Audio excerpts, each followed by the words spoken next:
Hello everyone. I am the storyteller and I'm here to help you today. Before we start, click the like button and subscribe to the channel. Now let's begin. Get comfortable and relax. The first time the car passed me, I barely noticed it. The second time, I felt a twinge of unease. By the fifth time, my heart was pounding so hard I could barely hear the sound of my own ragged breathing. As I sat there in my broken-down sedan on that pitch-black stretch of highway, I realized with growing horror that I wasn't just stranded. I was being hunted. My name's Alex, and until that night, I'd never given much thought to how vulnerable we all are out there on the open road. I was driving back from a business conference in Phoenix, taking the long way home to Los Angeles to enjoy some solitude after days of networking and forced small talk. It was just past midnight, and I was the only car on that lonely stretch of Highway 60 cutting through the Arizona desert. I remember thinking how beautiful the night was.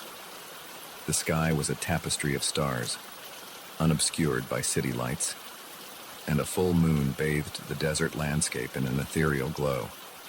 The radio was playing some old Eagles song, and I was tapping my fingers on the steering wheel, feeling more relaxed than I had in months. That's when my car started to sputter. At first, I thought I'd just hit a rough patch of road, but then the engine coughed. The lights on my dashboard started flashing, and I felt the car losing power. I managed to guide it onto the shoulder before it died completely, the sudden silence almost deafening after the noise of the engine and radio. No, I muttered, turning the key in the ignition. Nothing, not even a click. I pulled out my phone, already knowing what I'd see. No signal, of course. For a moment, I just sat there, trying to decide what to do. I had some water and snacks in the car, but no flashlight, no flares. I knew there was a town about 30 miles ahead, but in this darkness, walking seemed like a bad idea. My best bet was to wait for another car to pass by and hope they'd stop to help. That's when I saw the headlights in my rearview mirror. Relief washed over me as I watched the car approach. I turned on my hazard lights and stepped out of the car, waving my arms to get their attention. But the car didn't slow down. It sped past me, kicking up a cloud of dust that made me cough. As it disappeared into the darkness ahead, I caught a glimpse of a dark sedan, its taillights fading into the night. Thanks for nothing, I grumbled, getting back into my car. I tried the engine again, more out of hope than expectation. Still nothing. As I leaned back in my seat, trying to figure out my next move, I saw headlights in my mirror again. At first, I thought it was another car. But as it got closer, I realized with a start that it was the same dark sedan that had passed me before. It was coming back. My heart leapt. Maybe they'd realized I was in trouble and turned around to help. But once again, the car sped past without slowing. This time, though, I could have sworn it slowed down just a little as it passed me. An uneasy feeling started to creep over me. Twice could be a coincidence, but it felt off somehow. I locked my doors, suddenly very aware of how exposed I was out here. The desert, which had seemed so beautiful earlier, now felt vast and threatening. Every shadow looked like it could be hiding something, or someone. 10 minutes passed. 15. I was starting to think I'd overreacted when I saw those headlights again. The same car, coming back for a third pass. This time, there was no doubt. It slowed considerably as it approached, enough that I could make out the silhouette of a driver, alone in the car.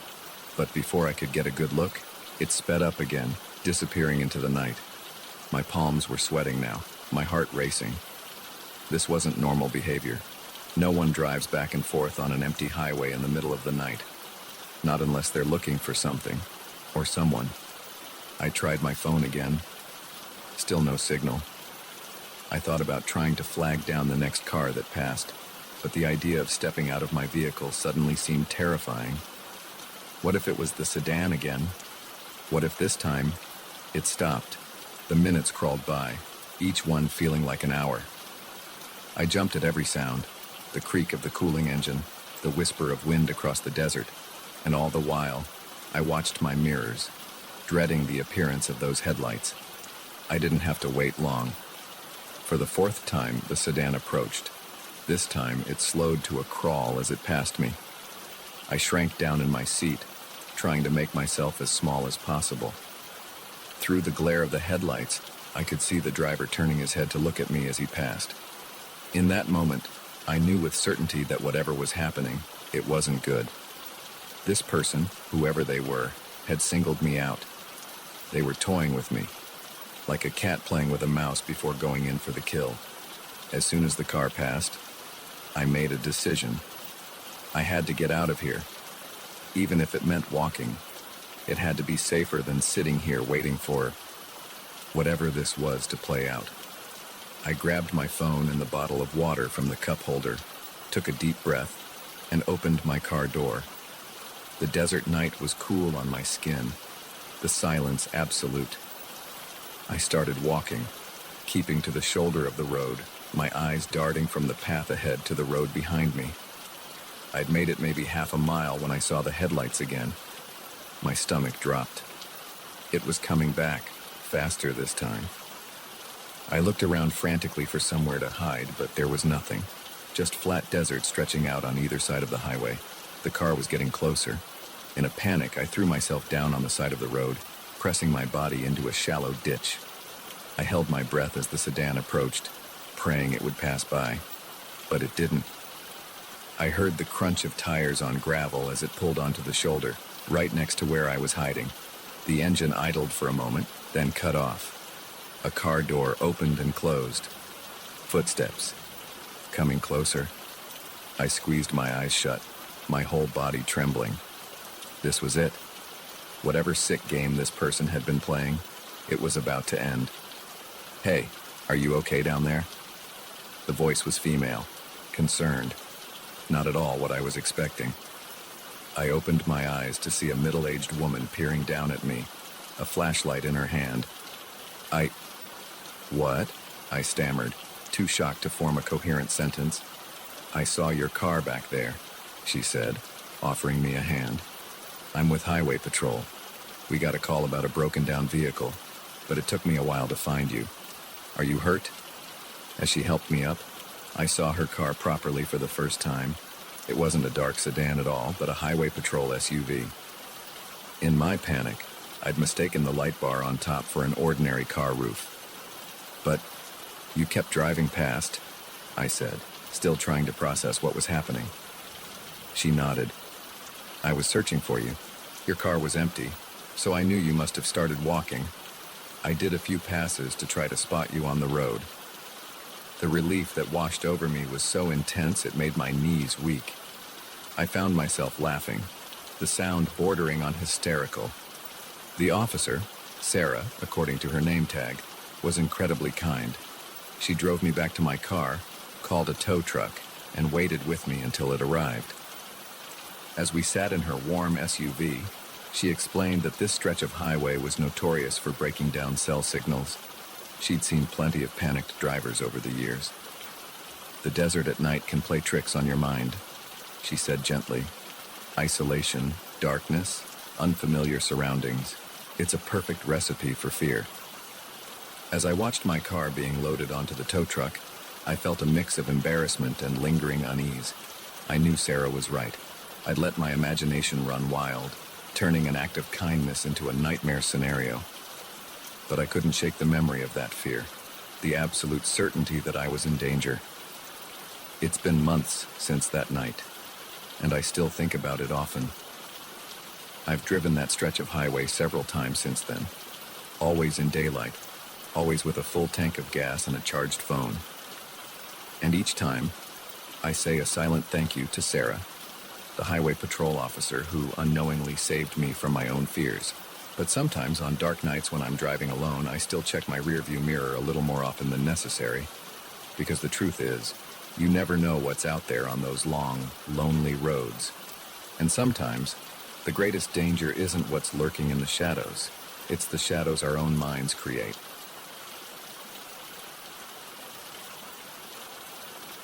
The shovel struck something hard, sending a jolt up my arms. I paused, wiping sweat from my brow with a muddy hand. We'd been digging for hours, and the well was supposed to be nothing but dirt for at least another 10 feet. I called down to my son, Jake, who was working beside me in the hole. "Hey, grab the flashlight, will you? I think we hit something." Little did I know, that metallic clang would be the sound that changed everything. I'd inherited this farm from my uncle 6 months ago. It was a fixer-upper, to put it mildly, but it was a chance for a fresh start after the divorce. Jake and I had thrown ourselves into the work, fixing fences, repairing the barn, and now digging a new well. The old one had run dry years ago, and we needed water if we were going to make a go of this place. Jake shone the flashlight where my shovel had struck. The beam reflected off something smooth and metallic, a stark contrast to the dark earth surrounding it. "What is that, Dad?" Jake asked, his voice a mix of curiosity and apprehension. I shrugged, already scraping away more dirt with my hands. "I don't know, bud. Let's find out." As we dug, the object began to take shape. It was a metal container, about the size of a small suitcase. It looked old, the once shiny surface now pitted and corroded. My mind raced with possibilities. A time capsule, buried treasure, or just some farmer's junk, tossed in a hole and forgotten. It took another hour of careful digging to free the container from the earth. By the time we hauled it out of the well, the sun was setting, casting long shadows across the field. We carried our find back to the barn, both of us silent, lost in our own thoughts about what might be inside. Under the harsh glare of the barn's floodlights, I examined the container more closely. It was sealed tight, with no obvious way to open it. A faded inscription was barely visible on one side, but years of corrosion had made it illegible. "Should we open it?" Jake asked, practically bouncing with excitement. I hesitated. Part of me wanted to call the police, or maybe a lawyer. What if this was evidence of something? But curiosity won out. "All right," I said, reaching for a crowbar. "Stand back." It took some effort, but finally, the lid creaked open. The smell hit us first, musty and damp, like an old cellar. Inside, protected by layers of waxy paper, was a stack of documents and photographs. I picked up the first photo, holding it under the light. It showed a young woman, maybe in her early 20s, smiling at the camera. The picture was old, probably from the 1960s, judging by her hairstyle and clothes. I turned it over. On the back, in faded ink, was written, "Sarah Milligan, 1964. Jake peered over my shoulder. Who's that, Dad?" I shook my head. "I don't know." But as I said it, a nagging feeling started in the pit of my stomach. The name Milligan sounded familiar, but I couldn't place why. We spent the next hour going through the contents of the box. There were more photos, all of the same young woman, Sarah, at various locations around what looked like this very farm. There were also letters, newspaper clippings, and a small, leather-bound journal. As I flipped through the journal, a yellowed newspaper clipping fell out. The headline made my blood run cold. "Local woman still missing after 3 months." I read the article quickly, my heart pounding. Sarah Milligan had disappeared from her family's farm in the summer of 1964. Despite an extensive search, no trace of her was ever found. The article mentioned that Sarah's father, the owner of the farm, was the primary suspect, but was never charged due to lack of evidence. "Dad?" Jake's voice snapped me back to the present. "What's wrong?" I looked at my son, trying to keep my voice steady. "Jake, I think we just found evidence in a very old missing persons case." His eyes widened. "Really, like a real mystery?" I nodded, my mind racing. "Yeah, bud, a real mystery." I started gathering up the documents, careful not to disturb them more than necessary. "We need to call the police." The next few hours were a blur. Deputies came out to the farm, followed by detectives and a crime scene unit. Our quiet little farmhouse became the center of a whirlwind of activity. Jake and I were questioned separately, telling and retelling how we'd found the box. It was past midnight when things finally calmed down. The box and its contents had been taken away as evidence, and we'd been told not to discuss the case with anyone, as if we knew anyone to discuss it with. We were still new in town, barely knew our neighbors. I tucked Jake into bed, his head full of excitement about our discovery, but sleep eluded me. I sat at the kitchen table, a cold cup of coffee in front of me, staring out at the darkened fields. What had happened to Sarah Milligan? And why did her name sound so familiar? The next morning, I drove into town, determined to do some digging of my own. The local library was small, but it had archives of the town's newspaper going back decades. I spent hours poring over microfiche, reading everything I could about the Milligan case. Sarah had been 23 when she disappeared, engaged to be married. Her fiancé had reported her missing when she didn't show up for a date. The last person to see her was her father, James Milligan, who claimed she'd left the farm to run errands in town. As I read, pieces started falling into place. James Milligan, that was my uncle's name, the uncle who'd left me this farm. With a growing sense of dread, I realized why Sarah's name had sounded familiar. My mother had mentioned her once, years ago, a cousin who'd gone missing before I was born. I left the library in a daze, my mind reeling. Had my uncle been involved in Sarah's disappearance? Had I inherited not just a farm, but a dark family secret? When I got home, there was a police car in the driveway. Detective Reeves, the lead investigator, was waiting for me. "Mr. Collins," she said as I got out of my truck. "We need to talk." We sat at the kitchen table, the same one where I'd spent a sleepless night. Detective Reeves didn't waste time on pleasantries. "We've identified the DNA on some of the items in the box," she said, her eyes boring into mine. "It matches Sarah Milligan. We're treating this as a homicide investigation now." I nodded, not trusting myself to speak. "Mr. Collins, I have to ask, did you know anything about this before you found that box?" I shook my head vehemently. "No, absolutely not. I inherited this farm from my uncle 6 months ago. I never even met him." She raised an eyebrow. "Your uncle?" I took a deep breath. James Milligan, Sarah's father. Detective Reeves leaned back, surprised. "You're related to the Milligans?" I explained what I'd learned at the library, about the connection I'd only just discovered. As I talked, I could see the wheels turning in the detective's mind. "Mr. Collins, I'm going to be straight with you," she said when I finished. "This complicates things. We're going to need to do a thorough search of the property, and I'm afraid you and your son might need to find somewhere else to stay for a while." I nodded, feeling numb.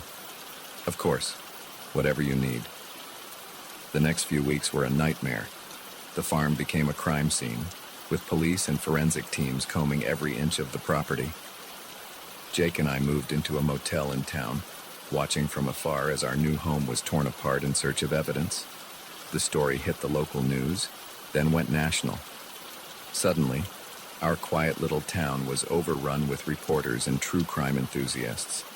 Everyone wanted to know about the mysterious box, about Sarah Milligan, about the farmer who'd inherited a decades-old secret. I tried to shield Jake from the worst of it, but it was impossible to hide everything.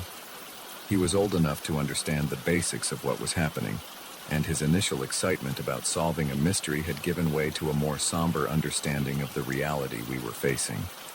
It was Jake who asked the question I'd been avoiding. "Dad, do you think Uncle James did it? Do you think he killed Sarah?" I pulled him close, wishing I had a better answer. "I don't know, buddy. I really don't know." As the investigation dragged on, more details emerged. Old case files were reopened, witnesses re-interviewed. The picture that emerged was a sad one. Sarah had wanted to leave the farm, to start a life with her fiancé. James Milligan had opposed the marriage, wanting Sarah to stay and help run the family business. But there was no smoking gun, no confession, just a lot of circumstantial evidence and a family torn apart by secrets and suspicion. Finally, after nearly 2 months, we were allowed to return to the farm. The police had found no other evidence, and while the investigation remained open, they had no reason to keep us from our home. The farm felt different now, Every creaking floorboard, every rustle in the fields seemed to whisper of long-buried secrets. I found myself avoiding the spot where we'd found the box, as if Sarah's ghost might be lingering there. As we settled back into our routines, I couldn't shake the feeling that we were living in the shadow of a tragedy. The farm that was supposed to be our fresh start now felt tainted, haunted by the echoes of the past. But we stayed, partly because we had nowhere else to go, but also because it felt like we owed it to Sarah, to uncover the truth, to bring her story to light after so many years of silence. I don't know if we'll ever know exactly what happened to Sarah Milligan, but I do know that her story and the secrets of this farm are now a part of our lives, and somehow we'll find a way to live with that, to honor her memory while building our own future on this land.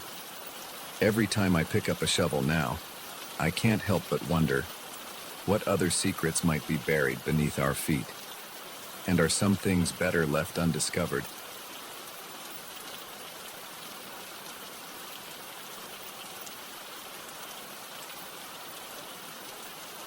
The first time I saw the blue sedan, I thought nothing of it. By the third time, my palms were sweating on the steering wheel. By the fifth, I was fighting the urge to scream. What had started as a carefree road trip with my girlfriend had turned into a nightmare, with every mile bringing us closer to a confrontation I knew we couldn't avoid. As I checked the rearview mirror for the 100th time, seeing those now familiar headlights, I realized with chilling certainty that our past had caught up with us, and it was driving a blue sedan. My name's Alex, and until 3 days ago I thought I knew what fear was. I'd been scared before. Who hasn't? But true terror, the kind that seeps into your bones and turns your world upside down, that was new. And it all started with a car that just wouldn't go away. Mia and I had been planning this cross-country road trip for months. Both of us were burned out from our jobs in New York, and we needed a break.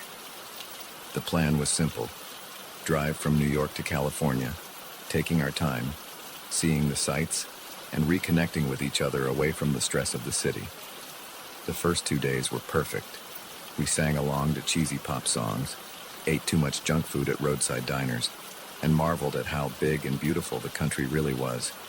We were somewhere in the middle of Ohio when I first noticed the blue sedan. It was just a glimpse in my rearview mirror. A nondescript car, maybe a Toyota or Honda, a few cars behind us on the highway. I didn't think anything of it at the time. Why would I? It was just another car on a busy highway. But then we stopped for gas about an hour later, and I saw it pull into a pump across from us. Again, I didn't really register it. Lots of people need gas, right? It wasn't until we stopped for lunch at a diner in the middle of nowhere, Indiana, that the first inkling of unease crept in. As we were leaving, I saw that same blue car pull into the parking lot. The windows were tinted, so I couldn't see the driver, but something about it made the hair on the back of my neck stand up. I mentioned it to Mia as we got back on the road. "Hey, does that blue car look familiar to you?" She glanced back, then shrugged. "Maybe. It's a pretty common car, though. Probably just a coincidence." I tried to believe her, but I couldn't shake the feeling that something was off. I started paying more attention, watching for the car in my mirrors, and sure enough, it was always there, a few cars back, never getting too close but never falling too far behind. By the time we crossed into Illinois, I was certain we were being followed. The blue sedan was always there, at every rest stop, every gas station, every time we pulled over to stretch our legs or take in a view. Mia could see how tense I was getting. "Alex, you're being paranoid," she said, but I could hear the note of uncertainty in her voice. Why would anyone be following us? I didn't have an answer for her. We were just a normal couple on a road trip. Who would want to follow us? But I couldn't deny what I was seeing. As we approached Chicago, I made a decision. "We're going to lose them," I told Mia, taking a sudden exit off the highway. "Alex, what are you doing?" Mia asked, gripping the dashboard as I made a sharp turn onto a side road. "Trust me," I said, my eyes flicking constantly to the rearview mirror. "If they're really following us, we'll know for sure now." I drove us through a maze of suburban streets, making random turns, doubling back on ourselves. For a while, I thought we'd lost them. But then, as we merged back onto a main road, I saw it, the blue sedan, still behind us. "Oh my God," Mia whispered. "You were right." Fear gave way to determination. I pressed down on the accelerator, weaving through traffic, taking random exits and back roads. But no matter what I did, the blue sedan stayed with us, always just within sight. As night fell, we found ourselves on a lonely two-lane highway somewhere in western Illinois. We hadn't seen another car for miles, just us and the blue sedan, its headlights burning in our rearview mirror. "And we need to confront them," I said, my knuckles white on the steering wheel. "This has gone on long enough." Mia looked at me, her face pale in the dashboard lights. "Are you sure that's safe?" I wasn't sure of anything anymore, but I knew we couldn't keep running. We don't have a choice. We're almost out of gas, and we can't keep driving forever. I saw a turnoff ahead, a dirt road leading into a field. Without signaling, I made a sharp turn, kicking up dust as we bumped down the uneven track. The blue sedan followed. About a quarter mile in, I stopped the car and cut the engine. The blue sedan pulled up behind us, its headlights illuminating our car in stark relief. "Stay in the car," I told Mia, my heart pounding so hard I could barely hear my own voice. "Lock the doors. If anything happens, drive away as fast as you can." Before she could protest, I was out of the car, squinting into the glare of the headlights. "Who are you?" I shouted. "Why are you following us?" For a long moment, nothing happened. Then, slowly, the driver's door of the blue sedan opened. A figure stepped out, backlit by the headlights so I couldn't make out any features. "Alex?" A familiar voice called out, and I felt my world tilt sideways. "Is that really you?" As the figure stepped forward, I felt my legs go weak. It was a face I hadn't seen in 5 years, a face I never expected to see again. "Dad?" I whispered.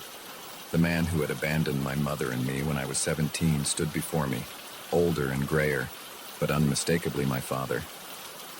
"What are you doing here?" I asked, my voice shaking with a mix of emotions I couldn't even begin to untangle. "Why have you been following us?" He took another step forward, his hands raised as if to show he meant no harm. "I saw you, in Ohio." I couldn't believe it at first. "I've been trying to work up the courage to talk to you." I heard Mia's door open behind me. "Alex, what's going on?" My father's eyes flickered to her, then back to me. "Is this your girlfriend?" I nodded, still too shocked to form words. "I'm sorry," he said, and I could hear the tears in his voice. "I'm so sorry for everything. When I saw you, I couldn't let you go again without trying to make things right." 1,000 questions raced through my mind. Where had he been all these years? Why now? How did he expect to make up for 5 years of absence with a creepy highway stalking routine? But what came out was, "You scared the hell out of us." He laughed, a sad, broken sound. "I know I didn't mean to. I didn't know how to approach you. Every time I worked up the courage, I'd lose it at the last second." Mia came to stand beside me, her hand slipping into mine. "Maybe we should all talk," she said softly. "There's a diner about 10 miles back. We could get some coffee, sort this out." I looked at her, then back at my father. Part of me wanted to get back in the car and drive away, to leave him standing there in the dust like he'd left us all those years ago. But another part, a part I'd thought long dead, wanted answers. "Okay," I said finally. "But we're taking separate cars, and if you try anything funny, we're gone. Understand?" He nodded, relief washing over his face. "Of course, whatever you want, Alex." As we drove to the diner, following the blue sedan this time, Mia squeezed my hand. "Are you okay?" she asked. I shook my head. "I don't know. I never thought I'd see him again. I don't know what to feel." She leaned over and kissed my cheek. "Whatever happens, we'll face it together. That's what this trip was about, right? facing things together. I managed a small smile. She was right, of course. When we'd started this road trip, we'd talked about leaving our baggage behind, about making a fresh start. I never imagined that baggage would come find us on the highway. As we pulled into the diner parking lot, I took a deep breath. I didn't know what would happen next, what explanations or excuses my father might offer. I didn't know if I could forgive him, or if I even wanted to try. But I did know one thing. This road trip had taken an unexpected turn, leading us not just across the country, but into the tangled web of my past. And whatever came next, Mia was right. We'd face it together. I stepped out of the car, ready to confront the man who had followed us across 3 states, the man who had once been my father, ready to hear his story, and maybe, just maybe, to start writing a new chapter in our own. As we walked into the diner, the smell of coffee and the hum of late-night conversations washing over us, I realized that sometimes the most important journeys aren't about the destinations we plan, but the unexpected detours that force us to face the things we've been running from all along.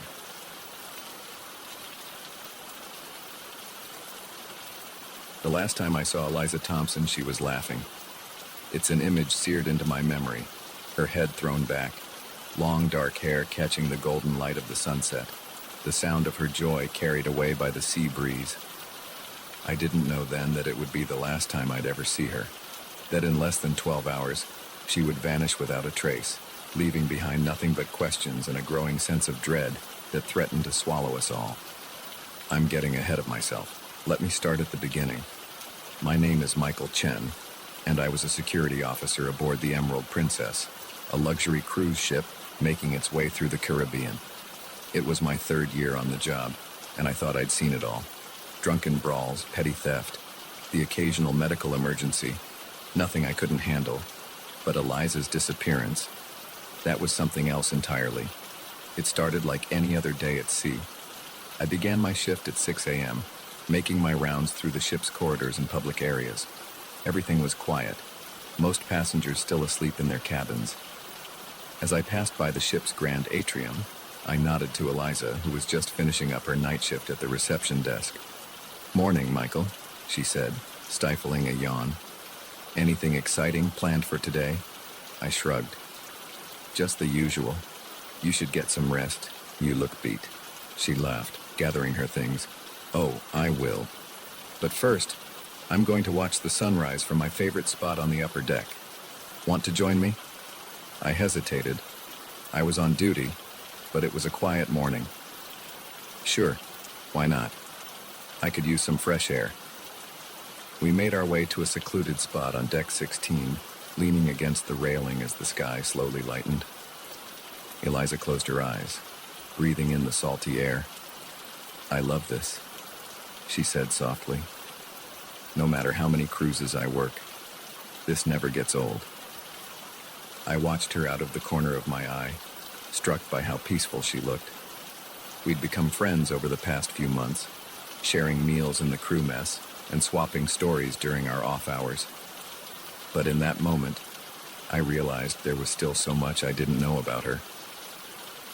"How long have you been working on cruise ships?" I asked. She opened her eyes, a wistful smile playing on her lips. 5 years now. It was supposed to be just a gap year thing after college, but I fell in love with it. The travel, the people, the sense of adventure. I nodded, understanding completely. It was why I'd stayed with this job too, despite the long hours and time away from home. We chatted for a while longer as the sun crept above the horizon, painting the sky in brilliant oranges and pinks. Finally, Eliza yawned again. "I should really get some sleep," she said.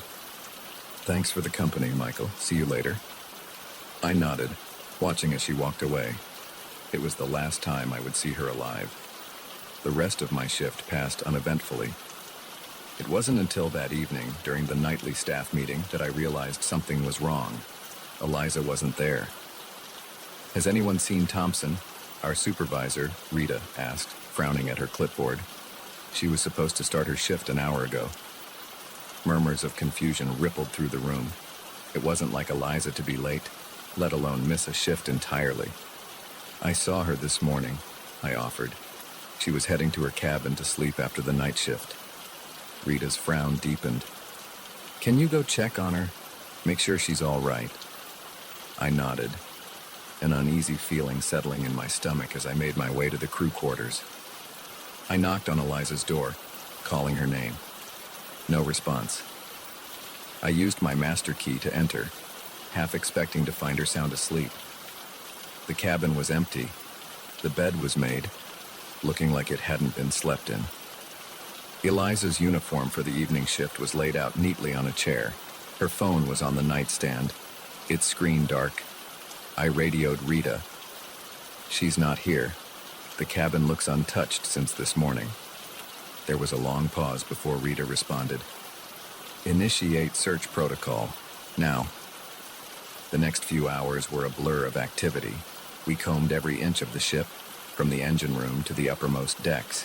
We reviewed security footage, interviewed crew members and passengers, but there was no sign of Eliza. The last confirmed sighting of her was on the security camera outside her cabin at 7:12 a.m. The footage showed her entering her room, closing the door behind her, and then nothing. No footage of her leaving, no sign of disturbance. It was as if she had simply vanished into thin air. As the night wore on and our search turned up nothing, the atmosphere on the ship grew tense. Passengers began to notice the increased security presence, whispering among themselves. Rumors started to spread. By morning, we had to face facts. We had a missing person on our hands. The captain made an announcement, asking for any information about Eliza's whereabouts. Her picture was displayed on screens throughout the ship. We contacted the nearest port authorities and the cruise line's head office. A Coast Guard search was initiated, though we all knew the chances of finding someone in the vast expanse of the Caribbean were slim to none. I couldn't shake the feeling that I was somehow responsible. If only I'd walked her to her cabin that morning. If only I'd checked on her sooner. The image of her laughing in the sunrise haunted me. As the investigation ramped up, I found myself recounting every detail of my last interaction with Eliza to a stern-faced detective from the ship's security team. "Did she seem nervous? Distracted? Did she mention any plans for the day?" he asked. I shook my head. "No, she seemed happy, relaxed. She was looking forward to getting some sleep." The detective's eyes narrowed. "And you're sure she went into her cabin?" "Yes," I said, for what felt like the 100th time. "The security footage confirms it." He nodded, making a note in his file. "And there's no way she could have left without being seen on camera." I hesitated. It shouldn't be possible. The corridor outside the crew cabins is monitored 24/7. But as I said it, a chill ran down my spine. Because if it wasn't possible, then how had it happened? Days passed, and the mystery only deepened. Eliza's cabin was thoroughly searched, revealing nothing out of the ordinary. Her passport, wallet, and all personal belongings were accounted for. There were no signs of a struggle, no evidence of foul play. Theories abounded among the crew and passengers alike. Some believed she had somehow fallen overboard, though how she could have done so without anyone noticing was unclear. Others whispered about suicide, but those who knew Eliza dismissed this outright. She had been happy, with no signs of depression or distress. The most disturbing theory, the one that kept me awake at night, was that someone on the ship was responsible for her disappearance. The thought that one of our passengers or crew members could be a killer walking among us was almost too horrifying to contemplate. As the days turned into weeks, the investigation hit dead end after dead end. The ship completed its scheduled cruise and returned to port, where more intensive forensic work could be done. But even with the full resources of law enforcement brought to bear, no new leads emerged. Eliza's family flew in, their faces drawn with worry and grief. I watched from a distance as they were briefed by the investigators, saw the mother collapse into sobs as the reality of the situation sunk in. I wanted to approach them, to offer some words of comfort, but what could I possibly say? In the end, the Emerald Princess set sail again with a new crew member taking Eliza's place at the reception desk. Life on board returned to normal, or a semblance of it. But for those of us who had known her, who had searched for her, who had been left behind with nothing but questions, things would never be the same. I stayed on with the cruise line, unable to leave while Eliza's fate remained unknown. Each new port brought a flicker of hope that some clue would surface, that someone somewhere might have seen something. But as months passed with no new information, that hope began to fade. Sometimes, in the quiet hours of the night, I find myself on deck 16, staring out at the endless expanse of the sea. I think about Eliza, about her laugh, about the way she loved watching the sunrise. I wonder where she is, if she's still out there somewhere. And I can't help but feel that the ocean knows the truth, holding its secrets in its unfathomable depths. The disappearance of Eliza Thompson remains an unsolved mystery, a ghost story whispered among cruise ship crews. For me, it's a constant reminder of how fragile our sense of security can be, how easily a life can vanish without a trace. And every time I see a passenger enter their cabin, every time I watch a security camera feed, I can't help but wonder, could it happen again, in this floating city of steel and glass, surrounded by the vast, indifferent sea? Are any of us truly safe? The Emerald Princess sails on, carrying its cargo of vacationers and secrets. And somewhere out there, perhaps Eliza is still laughing, her voice carried away by the endless ocean breeze.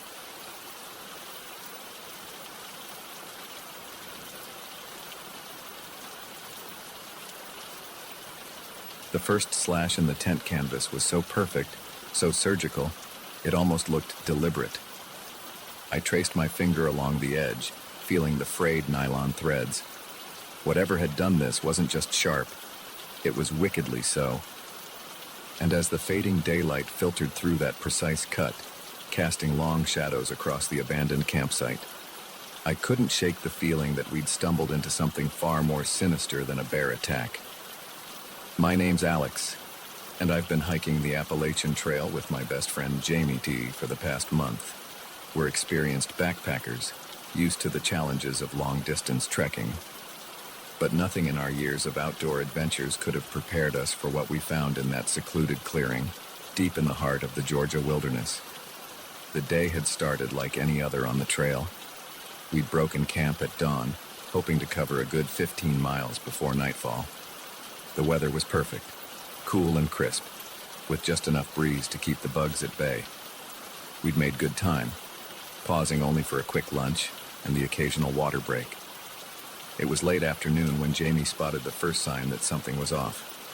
"Hey, Alex," he called, pointing to a tree just off the trail. "Check this out." I walked over, squinting at the trunk. There, carved deep into the bark, was a crude symbol, a circle with a jagged line through it. The cuts looked fresh, the exposed wood still oozing sap. "Weird," I muttered. "Never seen a trail marker like that before." Jamie shrugged. "Probably just some kid messing around." We pressed on, but I couldn't shake a growing sense of unease. The forest seemed quieter than usual, the usual chorus of birdsong and insect buzz oddly muted. And I could have sworn I caught glimpses of movement in my peripheral vision, always just out of sight when I turned to look.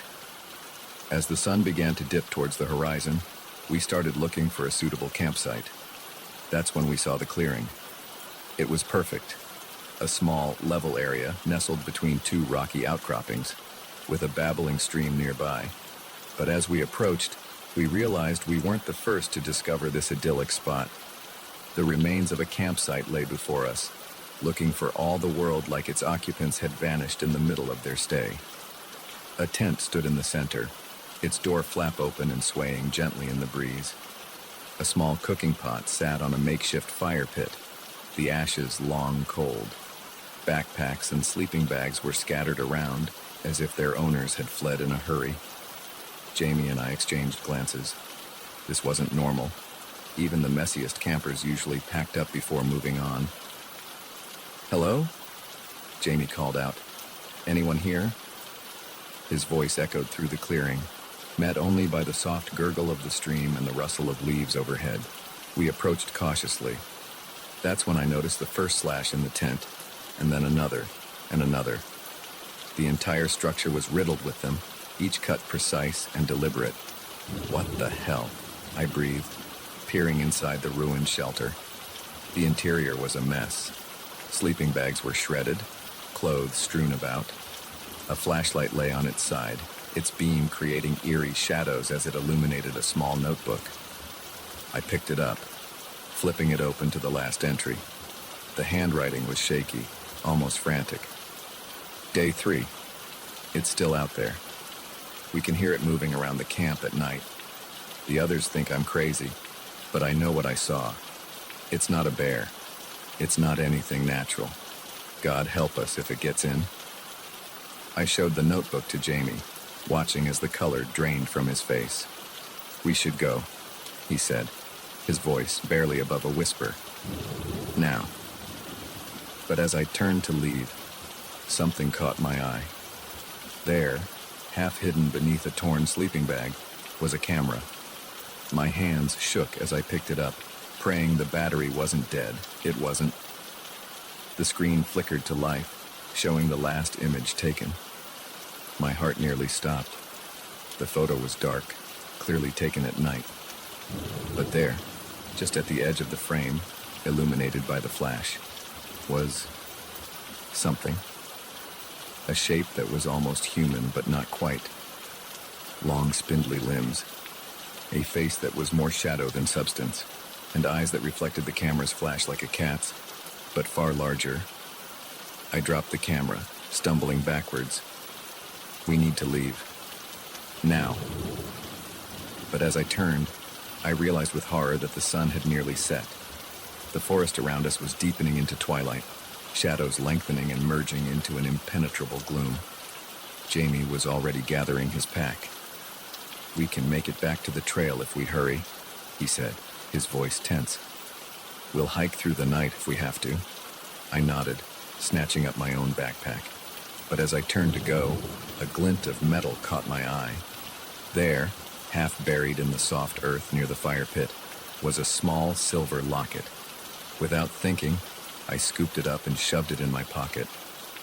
We set off at a brisk pace, trying to retrace our steps in the fading light. But nothing looked familiar. The trees seemed to press in closer, their branches reaching out like gnarled fingers. More than once I could have sworn I heard something moving in the underbrush, always just out of sight. Do you remember that weird symbol we saw earlier? Jamie panted as we pushed through a particularly dense thicket. I think I see another one. He was right. There, carved into a massive oak, was the same circle and line symbol we'd spotted before, but this one looked older, the edges of the carving weathered and moss-grown. It's probably just a coincidence, I said, not believing my own words. Come on, we need to keep moving. But as we pressed on, more symbols appeared. Some were fresh, others ancient. They seemed to be guiding us, though to what, I couldn't say.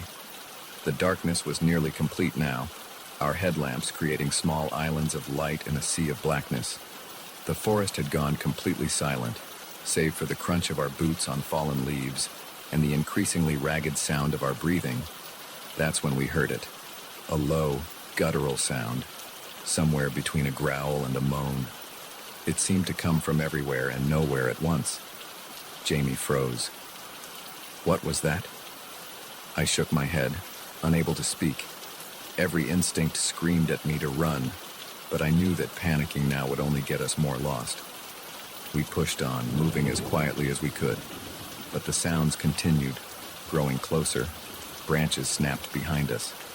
Something rustled in the canopy overhead, and then, just ahead, I saw a flicker of movement. A shape, tall and impossibly thin, slipped between two trees. In the brief flash of my headlamp, I caught a glimpse of pale, elongated limbs and a face that was little more than a dark void with pinpricks of reflected light where eyes should be. "Run!" I yelled, all thought of stealth forgotten. We crashed through the undergrowth, blind panic driving us forward. Branches whipped at our faces. Roots threatened to trip us at every step. The sounds behind us grew louder, a cacophony of inhuman shrieks and growls. I don't know how long we ran. It could have been minutes or hours. But suddenly, miraculously, we burst out onto a wide gravel road. A park ranger station stood just ahead, its windows glowing with welcoming light. We staggered towards it, gasping for breath. As we reached the door, I chanced to look back at the forest we'd just escaped. There, at the edge of the trees, stood a figure, tall, impossibly thin, with limbs that seemed too long for its body. It raised a hand, more claw than human appendage, and for a moment, I thought it would pursue us into the light. But then it turned, melting back into the shadows of the forest. In seconds, it was gone, leaving no trace of its presence. The rangers were skeptical of our stories, of course. They attributed our experience to exhaustion, dehydration, and an overactive imagination. But they did send out a search party to investigate the abandoned campsite. They found nothing. No slashed tent, no scattered gear, not even a trace of a campfire. It was as if the entire scene had vanished into thin air. In the days that followed, as Jamie and I recovered in a nearby town, I thought often of that silver locket I'd pocketed in my panic. When I finally worked up the courage to open it, I found a small photo inside, a smiling family, mother, father, 2 kids, posed in front of a familiar-looking clearing. I never reported finding the locket. Some part of me knew that doing so would only lead to more questions. Questions I wasn't sure I wanted answered. Jamie and I never finished our hike. By unspoken agreement, we packed up and headed home. Our adventure on the Appalachian Trail cut short. We don't talk much about what happened in those woods. But sometimes, on dark nights, when the wind whispers through the trees, I find myself thinking about that abandoned campsite, about the thing we saw in the forest. And I wonder, with a chill that goes bone deep, if somewhere out there, in the deepest, darkest parts of the wilderness, it's thinking about us too. The scream that tore through the cab of my truck that night wasn't human. It couldn't have been. No person could make a sound like that, raw, primal, and filled with a terror so deep it made my blood run cold. But it came from the man sitting next to me, the hitchhiker I'd picked up just an hour before. And as his eyes flew open, reflecting the dashboard lights like some wild animals, I knew with sickening certainty that whatever had just happened, whatever he'd seen in his dreams, was far from over. My name's Jack, and I've been driving big rigs across the country for the better part of 2 decades. I've seen my share of weird stuff out on the lonely highways, ghost lights, inexplicable weather, even the occasional UFO if you catch me after a few beers. But nothing, absolutely nothing, could have prepared me for what happened on that moonless night in the middle of nowhere, Nevada. It had started as a routine haul, Phoenix to Seattle with a trailer full of electronics. I was making good time, the miles melting away under my wheels as I cruised through the desert night. The radio kept me company, a mix of old country tunes and late-night talk shows about conspiracy theories and alien abductions. I was about halfway through Nevada when I saw him, a lone figure standing by the side of the road, thumb out. Now, I'm not usually one for picking up hitchhikers. Too many horror stories, too many risks. But something about this guy made me slow down. Maybe it was the lost look in his eyes, or the way he hugged himself against the chill desert wind. Whatever it was, before I knew it, I was pulling over. "Where are you headed?" I called out as he approached. "Anywhere but here," he replied, his voice barely above a whisper. I should have driven off right then, but instead, I found myself saying, "Hop in. I'm going to Seattle if that works for you." He climbed into the passenger seat, bringing with him the smell of dust and something else, something I couldn't quite place. Up close, he looked young, maybe mid-20s, with shaggy brown hair and eyes that seemed to dart nervously around the cab. "I'm Jack," I said, pulling back onto the highway. "Mike," he replied, not meeting my gaze. "Thanks for the ride." We drove in silence for a while, The only sound the rumble of the engine and the whisper of tires on asphalt. I tried to make conversation a few times, but Mike's responses were monosyllabic at best. Eventually, I gave up, focusing on the road ahead. It was about an hour later when I noticed Mike had fallen asleep, his head lolling against the window. I turned the radio down a notch, not wanting to disturb him. That's when things started to get weird. It began with a twitch, just a small movement of his hand. Then his breathing changed, becoming rapid and shallow. His eyes started moving frantically behind closed lids and like he was in the depths of some intense dream. I was just about to wake him, worried he might be having some kind of fit, when he started muttering. At first, it was too low to make out, but it quickly grew louder. No, please, don't let it find me." A chill ran down my spine. His voice was filled with pure, unadulterated fear. "Hey, buddy," I said, reaching out to shake his shoulder. "Wake up, you're having a nightmare." But he didn't wake. Instead, his muttering grew more frantic, his body starting to thrash in the seat. "It's coming. Oh God, it's coming. Can't you see it? Can't you see its eyes?" And that's when he let out that scream, the one that made me nearly drive off the road. His eyes flew open, wild and unfocused, reflecting the green glow of the dashboard like some nocturnal animal. I managed to pull over, my heart pounding in my chest. Mike, snap out of it." He turned to look at me, but his eyes seemed to be seeing something else, something beyond me. "It followed me," he whispered, his voice hoarse from screaming. "Oh God, Jack, it followed me into the truck." I felt the hairs on the back of my neck stand up. "What followed you, Mike?" "There's nothing here but us." He shook his head violently. "You can't see it, but it's here. It's always here." His eyes darted around the cab, following something invisible. "We have to get out, now." Before I could stop him, he'd thrown open the passenger door and leapt out into the night. I cursed, fumbling with my seatbelt before following him. The desert night was cold and still, the only sound the tick of the cooling engine and Mike's ragged breathing.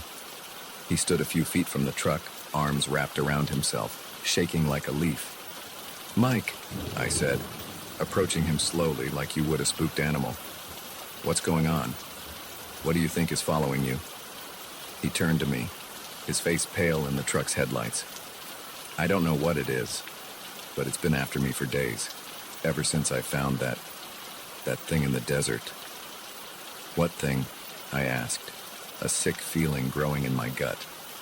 Mike reached into his pocket with a shaking hand, pulling out what looked like a small stone, but as he held it up, I realized it wasn't a stone at all. It was some kind of artifact, carved with intricate symbols I'd never seen before. In the harsh glare of the headlights, it seemed to shimmer and shift, as if the symbols were moving. "I found this out there," Mike said, gesturing vaguely at the dark expanse of desert around us. "In some kind of old ruin. I thought it might be worth something." He laughed bitterly. I didn't know it would wake it up." "Wake what up?" I asked, though I wasn't sure I wanted to know the answer. Mike's eyes met mine, filled with a terror that made my blood run cold. The thing that lives in the spaces between, the thing that hunts in dreams, it wants this back. He held up the artifact, and it wants me for taking it. I wanted to tell him he was crazy, that he'd just had a nightmare, that there was no monster hunting him. But the conviction in his voice, the raw fear in his eyes, it was impossible to dismiss. "Okay," I said, trying to keep my voice calm. "Okay, so why don't we just give it back?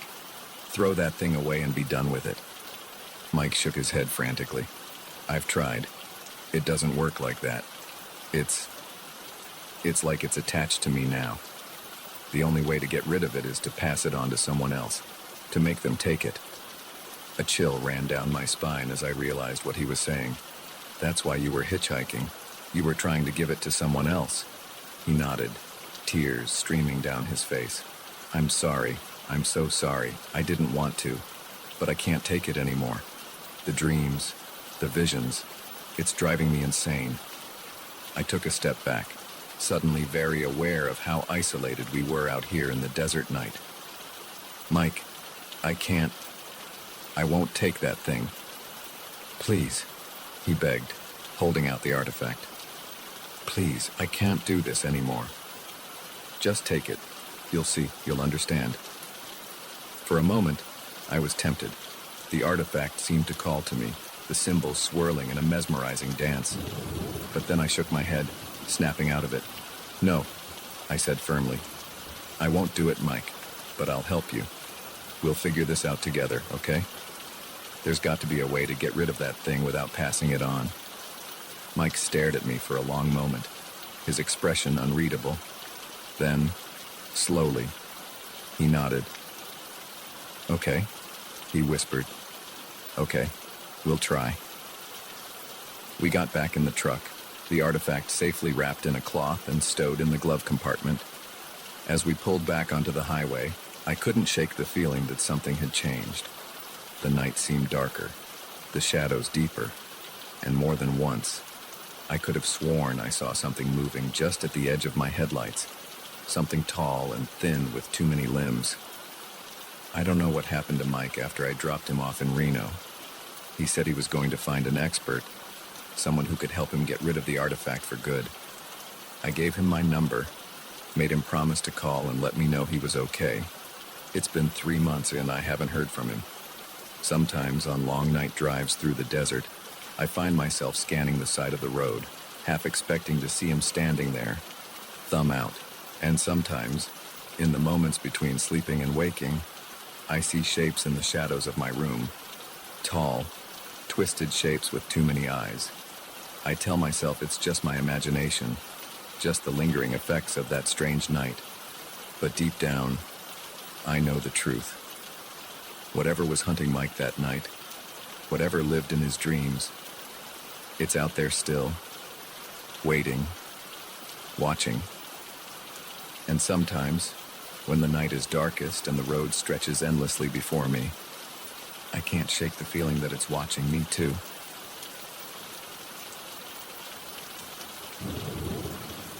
The leather-bound journal fell open in my hands, its yellowed pages releasing a musty cloud of dust and decay. At first, I thought it was just another relic of the farm's long history, maybe a record of crop yields or livestock lineages. But as my eyes skimmed the faded, spidery handwriting, my heart began to race. This was no ordinary farm ledger.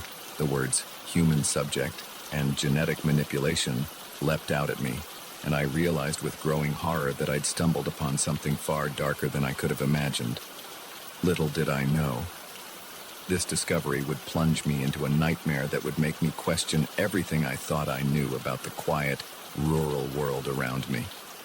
My name's Sam, and I'd only been working at Willow Creek Farm for about a month when I found the journal. Fresh out of college with an agriculture degree and dreams of someday owning my own farm, I'd jumped at the chance to work as a farmhand for old Mr. Harrison. The pay wasn't great, but the experience was invaluable, and there was something charming about the sprawling, slightly run-down property with its weathered barns and endless fields. Mr. Harrison was a quiet man, gruff but fair.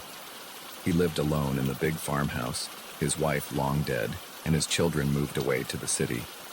He didn't talk much about the farm's history, just gave me my daily tasks and left me to it. I spent my days mending fences, tending to the small herd of cattle, and helping to plant and harvest the crops. It was a hot, sticky afternoon in late July when Mr. Harrison asked me to clear out one of the old barns. Been meaning to do it for years, he'd grumbled. Might as well put you to use on it. Just pile up anything that looks worth keeping. Haul the rest to the burn pile. The barn was a cavernous structure, its interior dim and cool compared to the sweltering heat outside. Dust motes danced in the shafts of sunlight that streamed through gaps in the weathered boards. The air was thick with the smell of old hay and something else, something chemical that I couldn't quite place.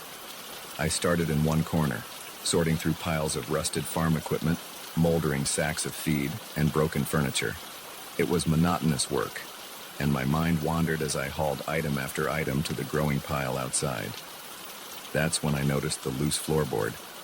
I might have missed it entirely if my boot hadn't caught on the edge, nearly sending me sprawling. Curious, I knelt down to examine it. The board shifted easily under my hands, and as I lifted it, I saw a small space underneath, just big enough to hide something. The journal was wrapped in oilcloth, surprisingly well preserved considering its hiding place. I pulled it out, glancing over my shoulder guiltily, though I knew Mr. Harrison was off in the fields. It felt invasive, reading someone else's private thoughts, but my curiosity got the better of me.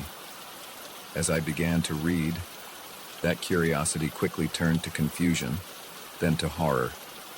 The journal belonged to a Dr. Elliot Harrison, dated 1954.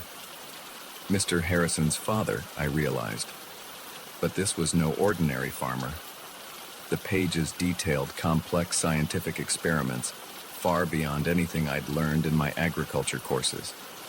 Dr. Harrison wrote about his attempts to create hardier crops, more productive livestock through genetic manipulation. But it wasn't just animals he was experimenting on. There were detailed notes about human subjects, vague references to volunteers from the local asylum. My hands shook as I turned the pages. Descriptions of failed experiments, of creatures that were neither fully human nor fully animal. Sketches that turned my stomach. And throughout it all, a growing sense of the doctor's obsession. His conviction that he was on the verge of a breakthrough that would revolutionize agriculture and change the world. The final entry, dated 1963, was different. The handwriting was shaky, almost frantic. It's done. The experiment was a success, but at what cost? They're out there now, hiding in the woods, in the fields. I can hear them at night, scratching at the walls. God forgive me for what I've created. I snapped the journal shut, my heart pounding. This had to be some kind of sick joke, right? Or maybe the ramblings of a madman. There was no way any of this could be real. But even as I tried to rationalize it, memories of odd occurrences around the farm began to surface. The strange noises I'd heard at night, dismissed as wildlife. The areas of the property Mr. Harrison had warned me to avoid. The way the cattle sometimes seemed spooked by something I couldn't see. I shoved the journal back into its hiding place, my mind reeling. I needed to get out of this barn, to get some fresh air and clear my head. As I stepped outside, blinking in the harsh sunlight, I nearly ran into Mr. Harrison. "Making progress?" he asked, eyeing the pile of junk I'd accumulated. I nodded, not trusting myself to speak. Did he know about the journal, about what his father had done? Mr. Harrison's eyes narrowed slightly, as if sensing my unease. "Everything all right, Sam? You look like you've seen a ghost." "I'm fine," I managed to say. "Just, it's hot in there. Needed some air." He nodded slowly. "Well, don't work too hard. Come on up to the house when you're done. I'll fix us some dinner." I watched him walk away, trying to reconcile the kind, if gruff old man I knew with the dark history I'd just uncovered. Was he continuing his father's work?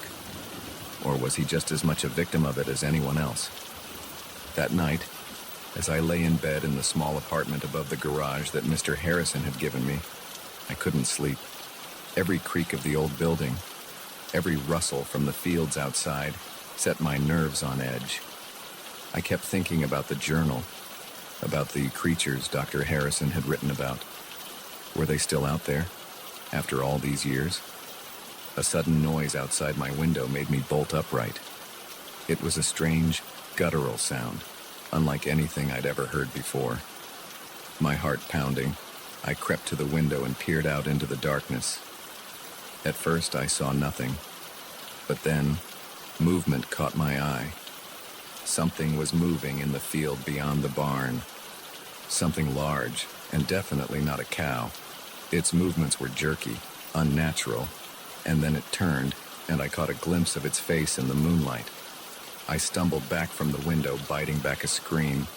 What I'd seen, it wasn't human, but it wasn't fully animal either.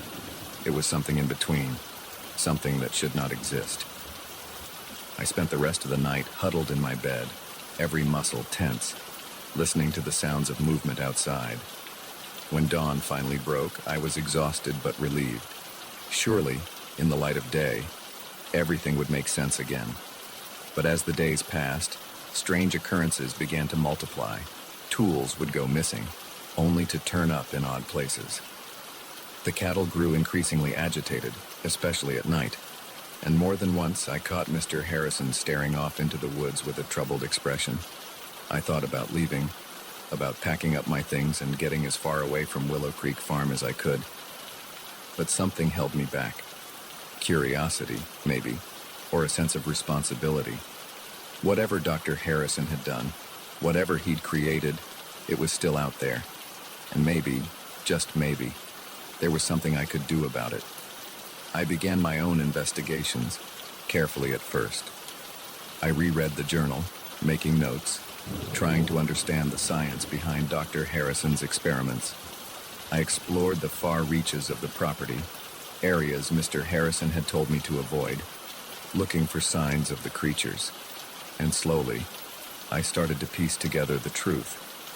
The experiments hadn't ended with Dr. Harrison's last journal entry.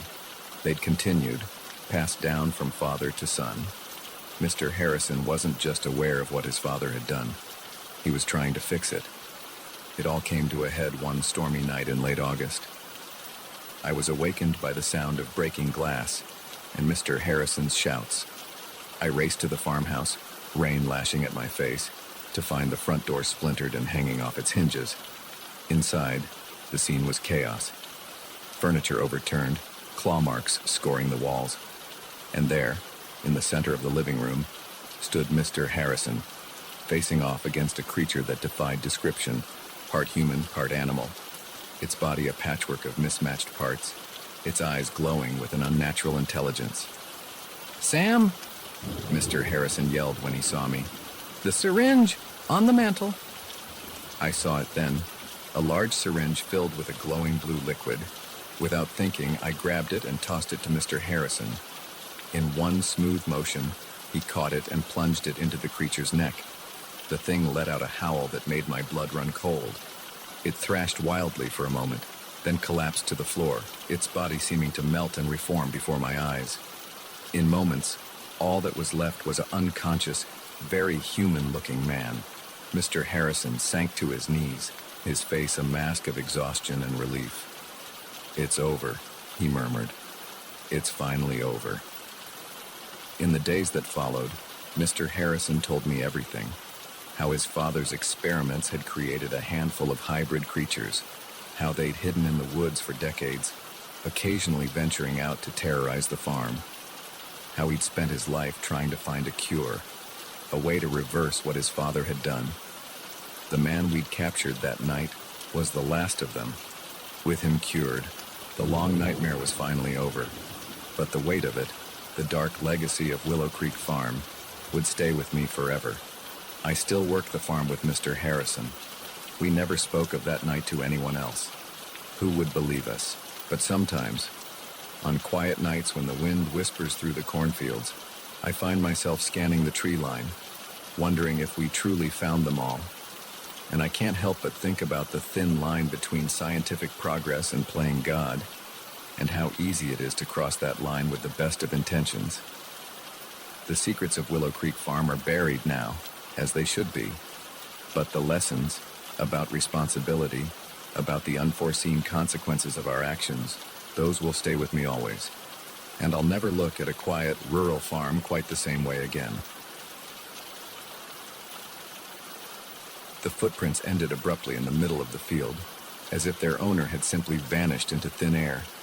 I stood there, flashlight in hand, my mind struggling to make sense of what I was seeing. 20 years on the force, and I'd never encountered anything like this. The car was still running, keys in the ignition, the driver's personal belongings untouched. It was as if the driver had stepped out for a moment and just disappeared. Little did I know, this seemingly routine call would lead me down a rabbit hole of inexplicable events and unsolved mysteries that would haunt me for years to come. My name's Sarah Jennings, and I've been a state trooper in Nevada for 2 decades. I thought I'd seen it all. High-speed chases, horrific accidents, even the occasional UFO report from some poor soul who'd been out in the desert heat too long. But nothing could have prepared me for what happened that night on a lonely stretch of Highway 50, deep in the heart of what locals call the loneliest road in America. It started as a typical night shift. I was cruising along the highway, more tumbleweed than traffic keeping me company, when the call came in. A passing motorist had reported an abandoned vehicle on the side of the road, hazard lights blinking. Standard procedure, I'd check it out, call a tow if necessary, and be on my way. As I pulled up behind the vehicle, a late model sedan, nothing remarkable about it, I noticed something odd. The engine was still running. I approached cautiously, one hand on my holster out of habit. The driver's side door was slightly ajar, but there was no sign of the driver. I shone my flashlight into the interior. Everything looked normal. A half-empty water bottle in the cup holder, a phone charging on the dashboard, a duffel bag in the back seat. No signs of a struggle, no blood, nothing to indicate foul play. "Hello?" I called out, sweeping my flashlight across the surrounding area. "Anyone there? Highway patrol." Only the whisper of the desert wind answered me. That's when I noticed the footprints, a single set, leading away from the driver's side door into the field adjacent to the highway. They were clear and purposeful, not the staggering tracks of someone injured or disoriented. I radioed in my situation and began to follow the prints. The field was mostly bare, scrub brush and hard-packed earth, easy to see the trail in the beam of my flashlight. I expected to find the driver relieving themselves behind a bush, or maybe having wandered off in confusion. Instead, I found nothing. The footprints stopped abruptly about 50 yards into the field. One moment they were there, clear as day, and the next, nothing. Just undisturbed earth stretching out into the darkness. I stood there for a long moment, my mind refusing to process what I was seeing. People don't just vanish. There had to be an explanation. I searched the area thoroughly, widening my circle, looking for any sign of disturbance. Nothing. No scuff marks to indicate someone had jumped or been lifted. No signs of a struggle. Just those footprints, ending in the middle of nowhere. By the time backup arrived, I was sweating despite the cool night air. My colleague, Mike, took one look at my face and knew something was off. "What have we got, Sarah?" he asked, his hand instinctively moving to his holster. I explained the situation, showing him the car, the footprints, the impossible ending. He followed me out into the field, his own bewilderment growing with each step. "This is weird," he said finally, standing at the end of the trail. "Really weird." We called in forensics, had the area cordoned off. The next few hours were a blur of activity, photographing the scene, taking casts of the footprints, searching the vehicle. The driver was identified as one David Chen, 37, a software engineer from San Francisco. His family was contacted. No, they hadn't heard from him. Yes, he was driving to visit them in Denver. No, he had no history of mental illness or erratic behavior. As dawn broke, casting long shadows across the field, and we were no closer to an explanation. David Chen had simply vanished, leaving behind a running car and a set of footprints that led nowhere. In the days that followed, the investigation intensified. Search parties combed the area. Helicopters with thermal imaging scanned for miles around. David's phone records, bank statements, and internet history were scrutinized. Missing persons bulletins were issued across multiple states. Nothing. Not a single clue as to what had happened to David Chen. Theories abounded, each more outlandish than the last. Some suggested he'd been abducted by criminals, by a cult, by aliens. Others proposed he'd staged his own disappearance. There was talk of secret government experiments, of portals to other dimensions. I tried to stay grounded, to focus on the facts. But the more I dug into the case, the stranger things became. A week after David's disappearance, I received an anonymous tip. The caller, a trembling voice disguised by some kind of modulator, told me to look into something called the Highway of Tears. At first, I dismissed it as another crackpot lead, but something about the caller's urgency stuck with me. That night, unable to sleep, I started researching. What I found chilled me to the bone. The Highway of Tears, it turned out, wasn't just one highway. It was a phenomenon reported across multiple states, even multiple countries. Lonely stretches of road where people had vanished without a trace, often leaving behind vehicles in perfect working order. In some cases, there were reports of strange lights in the sky. In others, witnesses described a feeling of lost time, of the world around them seeming to shift and change. The deeper I dug, the more cases I found that mirrored David's. A woman in Alaska whose car was found running, her purse still on the seat, footprints leading into the snow before suddenly stopping. A truck driver in Australia who vanished while making a routine delivery, his rig discovered idling on the side of the outback highway. I began to compile a file, cross-referencing cases, looking for patterns. Most of the disappearances happened at night. Many occurred in remote areas. In several cases, witnesses reported electronic malfunctions, radios cutting out, phones losing signal, just before the disappearances. As my off-duty hours became consumed by this research, I could feel myself changing. I became jumpy, paranoid. Every time I patrolled that stretch of Highway 50, I found myself scanning the horizon, half expecting to see strange lights or shadowy figures. My colleagues noticed the change. Mike confronted me about it one night over coffee at the station. "Sarah, you've got to let this go," he said, his eyes full of concern. "The Chen case is cold. It's eating you up." I wanted to tell him everything, about the Highway of Tears, about the patterns I'd discovered, but I knew how it would sound. I'd be taken off active duty, sent to psych eval. So I nodded, promised to take some time off, to get my head straight, but I couldn't let it go. The next night, I found myself back on Highway 50, off duty, my personal vehicle loaded with cameras and scanning equipment I'd borrowed from a friend in the UFO watching community. I don't know what I expected to find. Proof, maybe. Something to make sense of the senseless, to explain the inexplicable. What I got was something else entirely. It was just after midnight when my radio started to crackle with static. At first, I thought nothing of it. Reception was spotty out here at the best of times, but then I noticed the lights on my dashboard flickering. My headlights dimmed, then brightened, then dimmed again. Heart pounding. I pulled over to the side of the road. This was it. The electronic interference reported in other cases. I grabbed my camera, ready to document whatever came next. That's when I saw it. A light in the field beside the highway. Not a flashlight or a vehicle headlight, but something different. It pulsed with a soft, bluish glow, hovering about 6 feet off the ground. I stepped out of my car, camera forgotten in my hand. The light seemed to beckon to me, pulling me forward. I took one step, then another.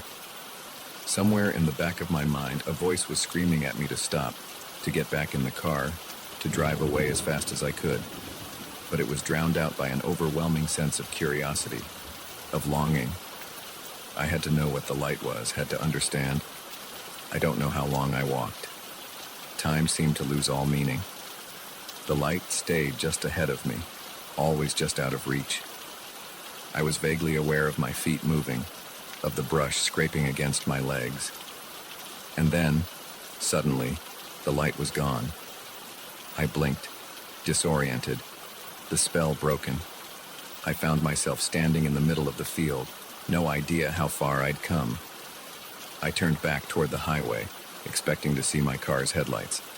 There was nothing. No car, no highway. Just empty desert stretching out in all directions, silvered by the light of a moon I didn't remember seeing earlier. Panic set in. I spun around trying to get my bearings. That's when I saw them. Footprints in the dirt. My footprints, leading to where I stood. And beyond them, another set of prints. Familiar prints that I'd seen once before, ending abruptly in the middle of nowhere. I stood there, my mind reeling, as the full weight of my situation crashed down upon me. I understood now. I was no longer the investigator. I had become part of the mystery. As the first light of dawn began to creep across the horizon, I made a decision. I would follow those footprints, David Chen's footprints. Whatever had happened to him, whatever lay beyond that impossible ending, I would find out. I took a deep breath, steeling myself for whatever came next. Then I stepped forward, leaving my own trail of footprints in the desert sand. Somewhere out there, in the vast emptiness of the Nevada desert, there's an abandoned car with its engine still running, and a set of footprints leading nowhere. The highway of tears had claimed another victim, and I had become just another unsolved mystery on the loneliest road in America.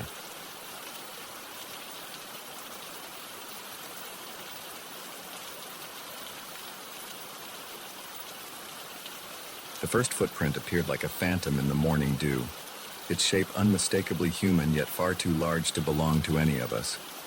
I stared at it, my coffee mug forgotten in my hand, as the rising sun cast long shadows across our ravaged campsite. Our food was strewn about, tents slashed, and an eerie silence hung in the air where birdsong should have been. But it was that single, massive footprint that sent a chill down my spine. Whatever had visited us in the night was no ordinary animal, and I had a sickening feeling it wasn't done with us yet. My name is Alex, and this camping trip was supposed to be a chance for my family to reconnect, to escape the constant buzz of technology and remember what it was like to just be together. My wife, Sarah, our 2 kids, Lily and Max, and I had spent months planning this getaway to Blue Pine Campground, a remote site nestled deep in the mountains. We'd arrived late yesterday afternoon, the kids buzzing with excitement as we set up our tents and gathered wood for the fire.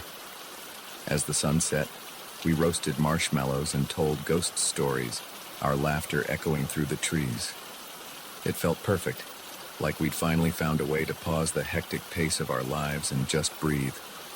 If only I'd known then how quickly our idyllic retreat would turn into a nightmare. The first sign that something was wrong came in the middle of the night.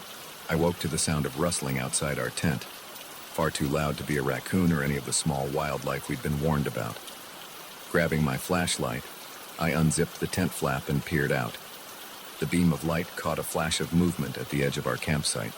Something large ducked behind a tree, too quickly for me to make out its shape.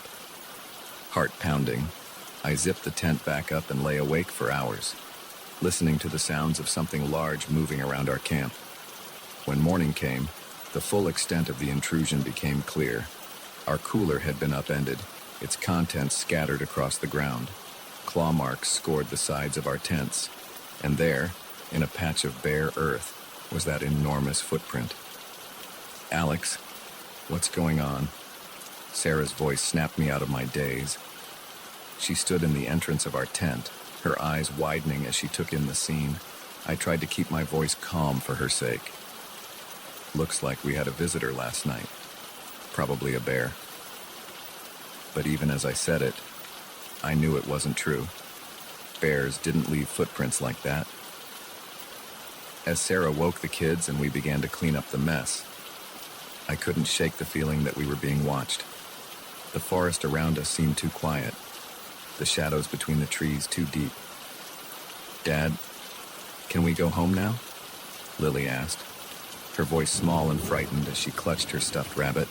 I wanted nothing more than to say yes, to pack up our things and drive back to the safety of civilization. But when I tried to start the car, my blood ran cold. The engine sputtered and died, refusing to turn over no matter how many times I tried. "It's okay," I told my family, trying to project a confidence I didn't feel. "Probably just a dead battery. I'll hike down to the ranger station and get help." Sarah grabbed my arm, her eyes wide with fear. "You can't go out there alone. What if whatever did this is still out there?" I hesitated. She was right, of course. But what choice did we have?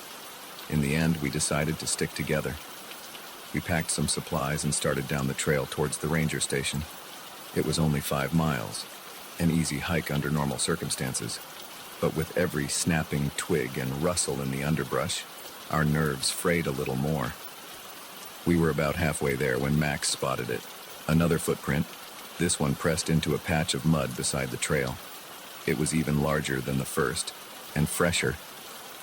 "It's following us," Sarah whispered, pulling the kids close. I wanted to reassure her, to say it was probably just coincidence, but the words stuck in my throat, because deep down, I knew she was right. We picked up our pace, the kids whimpering as branches scratched at their arms and legs. The sun was starting to set, the forest growing darker by the minute, and still the ranger station seemed no closer. That's when we heard it, a low, rumbling growl that seemed to come from everywhere and nowhere at once. Lily screamed, and Max burst into tears. "Run!" I yelled, scooping up Lily as Sarah grabbed Max's hand. We tore down the trail, blind panic driving us forward. Branches whipped at our faces, roots threatened to trip us at every step. And all the while, that growl grew louder, closer. I chanced to look back and immediately wished I hadn't. Something was moving through the trees behind us, something massive and dark. I caught a glimpse of glowing eyes and a flash of teeth before I turned back, running faster than I ever had in my life. We burst into a small clearing, gasping for breath. And there, like a miracle, was a cabin. Not the ranger station we'd been aiming for, but at that moment it looked like salvation. I didn't stop to question our luck. We raced for the door, praying it would be unlocked. The handle turned under my grip, and we tumbled inside, slamming the door behind us. For a long moment, we just stood there, chests heaving, listening to the sounds of something large circling the cabin. Scratching noises came from the walls, and a low, frustrated growl echoed through the night. "What is it, Daddy?" Lily whimpered, burying her face in my shoulder. "I don't know, sweetheart," I said, stroking her hair. "But we're safe in here. It can't get us." As our eyes adjusted to the gloom, we began to take in our surroundings. The cabin was small, just one room with a fireplace, a few pieces of rustic furniture, and shelves lined with canned goods and supplies. It looked like some kind of emergency shelter or hunting cabin. Sarah found some lanterns and lit them, casting a warm glow around the room. As the kids huddled together on a threadbare couch, she pulled me aside. "Alex, what are we going to do?" she whispered, her voice trembling. "What if it doesn't leave?" I took a deep breath, trying to think rationally. "We've got shelter, and it looks like there's enough food here to last a while. We'll wait it out. Someone's bound to come looking for us eventually." But as the night wore on, that confidence began to waver. The creature outside showed no signs of leaving. We could hear it moving around the cabin, testing the walls and door. Occasionally, it would let out a roar that made the windows rattle. The kids finally fell into an uneasy sleep, exhausted from the day's terror. Sarah and I took turns keeping watch, peering out the windows into the darkness. It was during my watch, in the darkest hours of the night, that I saw it clearly for the first time. The moon had come out from behind the clouds, illuminating the clearing in front of the cabin, and there, standing at the edge of the trees, was a creature that shouldn't exist. It was massive, easily 8 feet tall, with a body that seemed to be a patchwork of animal parts. Thick fur covered most of its body, but I could see patches of scales and what looked like feathers. Its face was a nightmarish blend of bear and something almost human, with eyes that glowed an unnatural yellow in the moonlight. As I watched, frozen in horror, it turned those glowing eyes directly towards me. And then, impossibly, it smiled, revealing rows of razor-sharp teeth. I stumbled back from the window, my heart pounding so hard I thought it might burst from my chest. This couldn't be real. Creatures like that didn't exist. They couldn't. But the growl that rumbled through the night was very, very real. I don't know how long we stayed in that cabin. Days blurred together, marked only by the rising and setting of the sun and the constant presence of the creature outside. We rationed the food carefully, knowing we might be in for a long wait. The kids were surprisingly resilient, turning our confinement into a game of sorts. But I could see the strain wearing on Sarah, the constant fear taking its toll. On what I think was the 5th day, we woke to silence. No growls, no scratching at the walls. Cautiously, I peered out the window. The clearing was empty. We waited another full day before we dared to venture out. The forest seemed normal again, birds singing, small animals scurrying about. But the claw marks on the cabin walls and the massive footprints in the mud were undeniable proof that our ordeal had been real. We made our way back to our campsite, half expecting to find it destroyed. Instead, we found park rangers and a search party. Our car had been fixed. Apparently, someone had noticed it sitting abandoned and called it in. We told them a sanitized version of events, that we'd gotten lost, found the cabin, and waited out a storm. Who would believe the truth? As we drove home, the kids chattering excitedly about their adventure, I couldn't shake the feeling that we'd glimpsed something we were never meant to see. A creature that lurked in the shadows of the world, defying explanation. We never went camping again. But sometimes, on dark nights when the wind howls outside our safely locked doors, I find myself thinking about that cabin in the woods. And I wonder if, somewhere out there in the vast wilderness, that creature is still roaming, waiting for the next unsuspecting family to cross its path.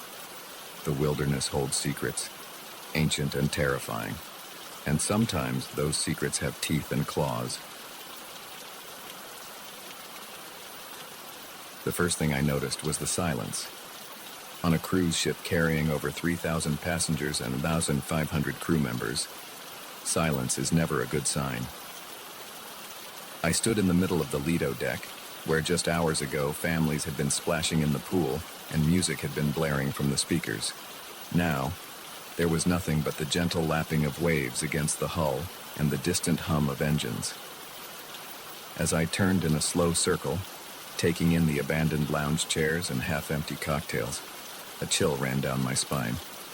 Where was everyone? And why did the air suddenly feel so different? My name is Mia Chen, and what should have been a relaxing Caribbean cruise turned into the most bewildering and terrifying experience of my life. I'm still not sure I believe what happened to me, but I know one thing for certain. Time isn't as linear as we think it is, and sometimes the fabric of reality can slip in ways we can't begin to understand. It had started as a typical day at sea. I'd woken up late, nursed a slight hangover from the previous night's karaoke party with a greasy breakfast, and spent the morning lounging by the pool with my latest beach read. Around noon, I decided to head back to my cabin for a quick nap before the afternoon's activities. I remember closing my eyes, the gentle rocking of the ship lulling me to sleep. When I woke up, the light filtering through my porthole window seemed off. Dimmer, somehow, with a strange bluish quality I'd never seen before. Disoriented, I checked my phone. The screen was black, completely dead despite having been fully charged when I lay down. Frowning, I got up and tried the cabin's phone. Nothing but a faint buzzing on the line. That's when I noticed the silence. No distant laughter from the hallway. No muffled announcements over the PA system. Just nothing. A knot of unease forming in my stomach. I stepped out into the hallway. It was deserted, the usual bustle of passengers and crew members conspicuously absent. My footsteps echoed unnaturally loud on the carpeted floor as I made my way towards the elevator bank. "Hello?" I called out, my voice sounding small and lost in the empty corridor. No response. The elevator arrived with a cheerful ding that seemed wildly out of place in the eerie silence. As I rode up to the Lido deck, I tried to rationalize what was happening. Maybe there was some sort of emergency drill I'd slept through. But no, they always announced those well in advance, and surely someone would have woken me. When the elevator doors opened onto the Lido deck, the full extent of the strangeness hit me. The massive open-air deck was completely deserted. Lounge chairs sat empty, some with towels and books still draped over them as if their occupants had just stepped away for a moment. The bars were unmanned, rows of colorful cocktails abandoned on their counters. I walked slowly around the deck, my heart pounding. "Hello?" I called again, louder this time. Is anyone here? Only the sound of the waves answered me. As I completed my circuit of the deck, I noticed something that made my blood run cold. The lifeboats were all still in place. If there had been some kind of emergency evacuation, surely they would have been launched. I spent the next few hours searching the ship, deck by deck, my panic growing with each empty room and deserted corridor I encountered. The theater, mid-setup for the evening's show. The casino, slot machines blinking silently in the dim light. The main dining room, table set for a dinner that would never be served. Everywhere I looked, I found signs of life interrupted. Half-eaten meals in the buffet, a load of laundry tumbling endlessly in a dryer in the otherwise empty laundromat, a child's stuffed animal, dropped in the middle of a hallway. But of the thousands of people who should have been on board, I found no trace. As night fell, or what I assumed was night, given the deepening of that strange, bluish light, I made my way to the bridge, hoping against hope to find someone, anyone who could explain what was happening. The bridge was as deserted as the rest of the ship, but at least here there were signs of life. Radar screens blinked, showing our position in the middle of the Caribbean Sea. Navigation systems hummed softly. The ship was still on course, its automated systems continuing their work even in the absence of human oversight. I slumped into the captain's chair, exhaustion and fear finally overtaking me. What had happened? Where was everyone? And more importantly, what was I going to do now? As I sat there, staring blankly at the array of instruments before me, something caught my eye. The date display on one of the monitors. I blinked, sure I must be seeing things. But no, there it was in glowing green letters, August 13th, 2024. A week. Somehow, impossibly, a week had passed since I'd laid down for my nap. I laughed then, a high, hysterical sound that echoed weirdly in the empty bridge. This couldn't be happening. People didn't just lose a week of time. Entire ships full of people didn't just vanish. And yet, here I was. The next few days, if they were indeed days, as time seemed to have lost all meaning, passed in a blur.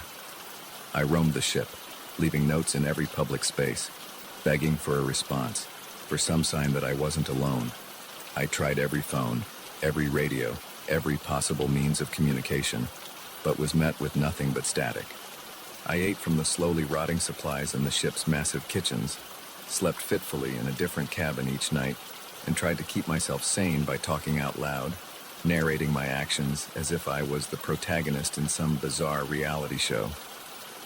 On what I think was the fourth day of my solitude, I saw the lights. At first, I thought I was hallucinating, my mind finally cracking under the strain of isolation. But no, there they were, distant pinpricks of light on the horizon growing larger by the minute. Hope surged through me. Another ship, a rescue party. I raced to the bow, waving my arms and shouting even though I knew they were still too far away to see or hear me. As the lights grew closer, I realized with a start that they weren't coming from the sea, but from the sky. My elation turned to confusion, then to a kind of numb acceptance. Of course. Why not? After everything else, why shouldn't there be strange lights in the sky? The lights descended slowly, hovering over the ship. They were beautiful, pulsing with colors I had no names for, casting shimmering reflections on the calm sea. As I watched, a beam of light shot down from the center of the formation, touching the deck just a few feet away from me. And then, as suddenly as they had appeared, the lights vanished, and I was no longer alone. The deck was filled with people, passengers in swimsuits and sundresses, crew members in their crisp uniforms. They milled about in confusion, voices rising in a babble of questions and exclamations. What happened? Where did everyone go? Was I dreaming? I stood frozen, unable to comprehend what I was seeing. A man in a captain's uniform strode purposefully towards me, his face a mask of concern. "Miss, are you all right? You look pale." I opened my mouth, but no words came out. How could I possibly explain what had happened? In the days that followed, as the ship made its way back to port, a story was pieced together. According to everyone else on board, no time had passed at all. One moment they had been going about their day, the next they had found themselves standing on the deck, disoriented and confused. Only I remembered the empty ship, the days of solitude, the strange lights. Only I had lived through that impossible week. The incident made headlines around the world. Cruise ship reappears after mysterious disappearance. Experts were consulted. Theories were proposed and debunked. Some spoke of wormholes, others of alien abduction. A few fringe voices even suggested a mass hallucination or an elaborate hoax. As for me, I gave my statement to the authorities and then retreated from the public eye. How could I explain something I didn't understand myself? How could I describe the profound loneliness of those days on the empty ship? The bone-deep wrongness of a world slightly out of sync. I've never set foot on another cruise ship. The sight of the ocean fills me with a nameless dread, and sometimes, in the deepest hours of the night, I wake up in a cold sweat, convinced that I'm back there, alone on an empty ship, adrift in a sea of time. I don't know what happened on the paradise of the seas. I don't know where everyone went, or why I was left behind, or what those lights in the sky were. But I do know this. Our understanding of reality, of time and space, is far more limited than we think. There are things out there, forces at work, that we can't begin to comprehend. And sometimes, if we're very unlucky, we catch a glimpse of them, a peek behind the curtain of reality, into the vast, terrifying unknown that lies beyond. I got that glimpse, and it changed me forever. So the next time you're on a cruise, or any ship for that matter, and you feel a sudden chill, or notice the quality of light change ever so slightly, or find yourself alone in a place that should be crowded, remember my story, and hope, with every fiber of your being, that you don't slip through the cracks of time like I did. Because trust me, once you've experienced that kind of impossible solitude, you're never quite the same again.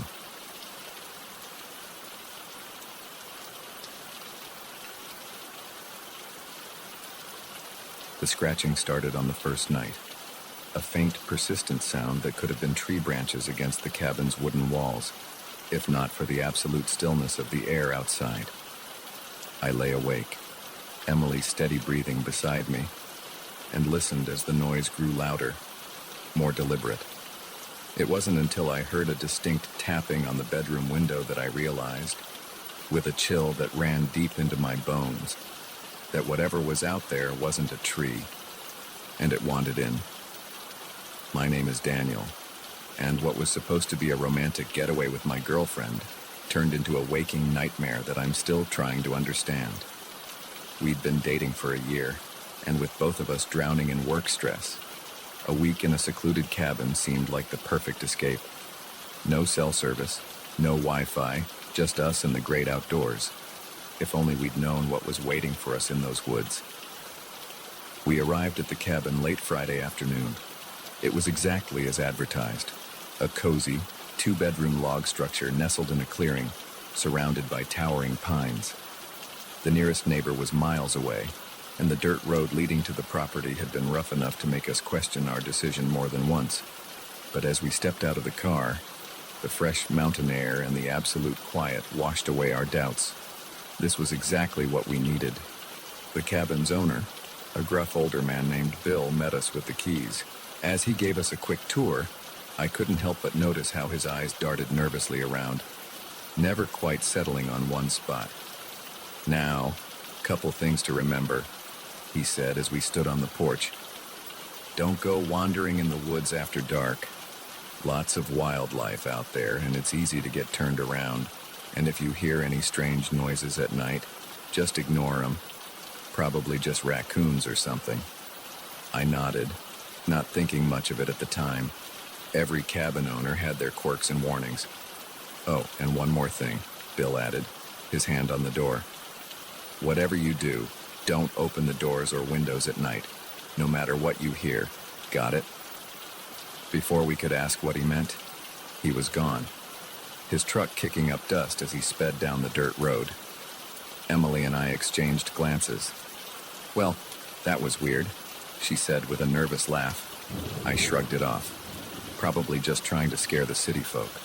Come on, let's unpack." The rest of the day was perfect. We hiked a nearby trail, cooked dinner on the old wood stove, and spent the evening cuddled up on the porch swing, watching the stars come out in a sky unspoiled by light pollution. It wasn't until we were getting ready for bed that I noticed the scratches. They were on the inside of the doors and around the windows, long, deep gouges in the wood that looked like they'd been made by something with very sharp claws. "Em, come look at this," I called out. She came over, frowning as she ran her fingers over the marks. "Weird. You think a bear tried to get in or something?" "Maybe," I said, though something about the scratches made my skin crawl. They seemed too deliberate, too purposeful. We went to bed, joking about ghost bears to lighten the mood. But as the night wore on and the scratching started, those jokes didn't seem funny anymore. I lay there, every muscle tense, listening to the sound move around the cabin. Scratch, scratch, pause, scratch, scratch, pause. Then the tapping on the window, like something was testing the glass. Emily stirred beside me. "Dan, do you hear that?"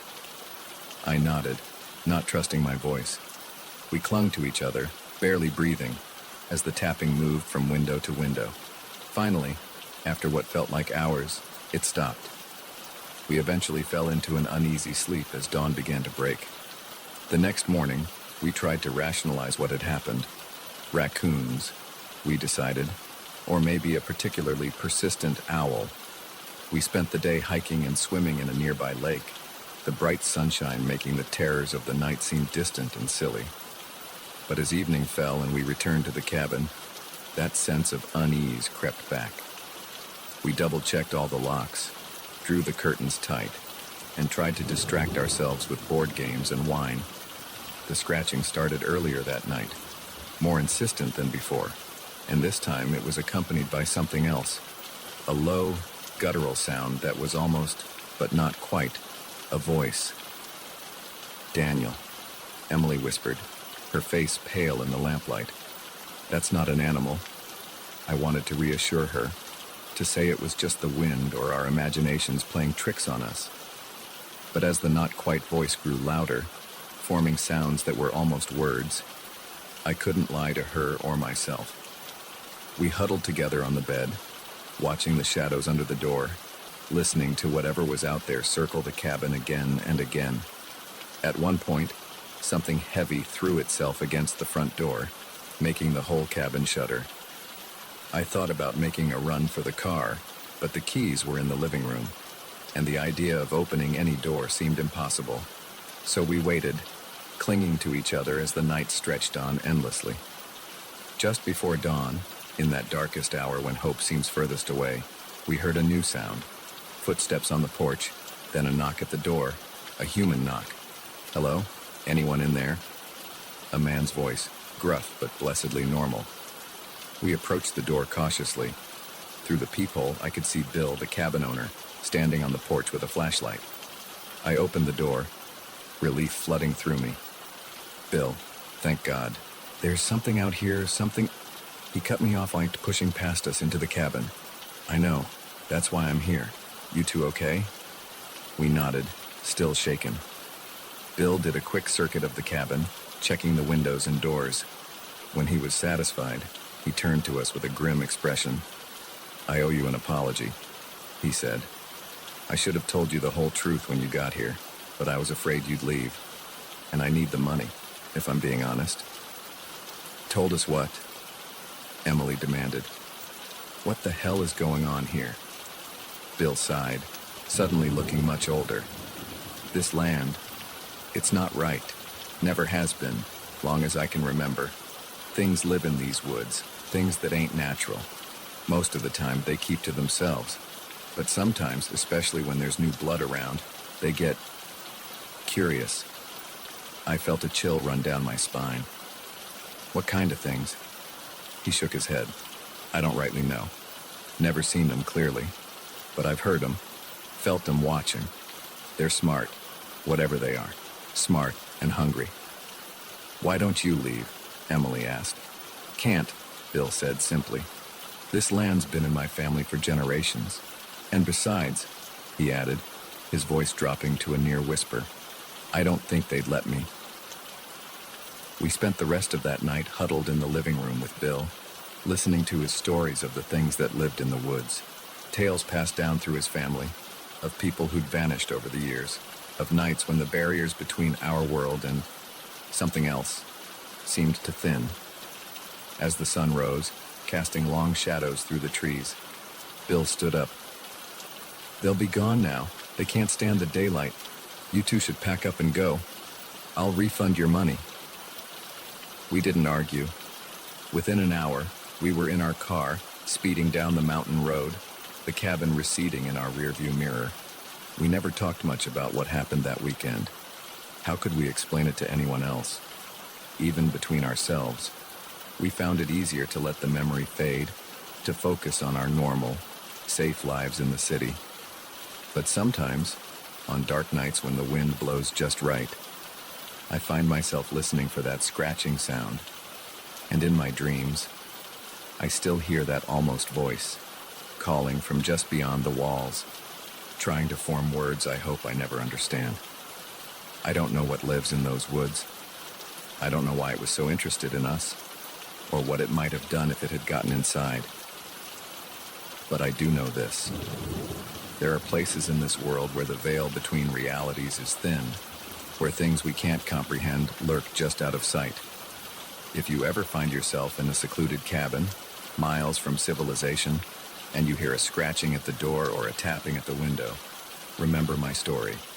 Keep the doors locked, the curtains drawn, and whatever you do, don't let it in. Because once you acknowledge those things in the dark, once you let them know you can hear them, they'll never stop calling. And sooner or later, curiosity or fear or simple exhaustion might lead you to answer.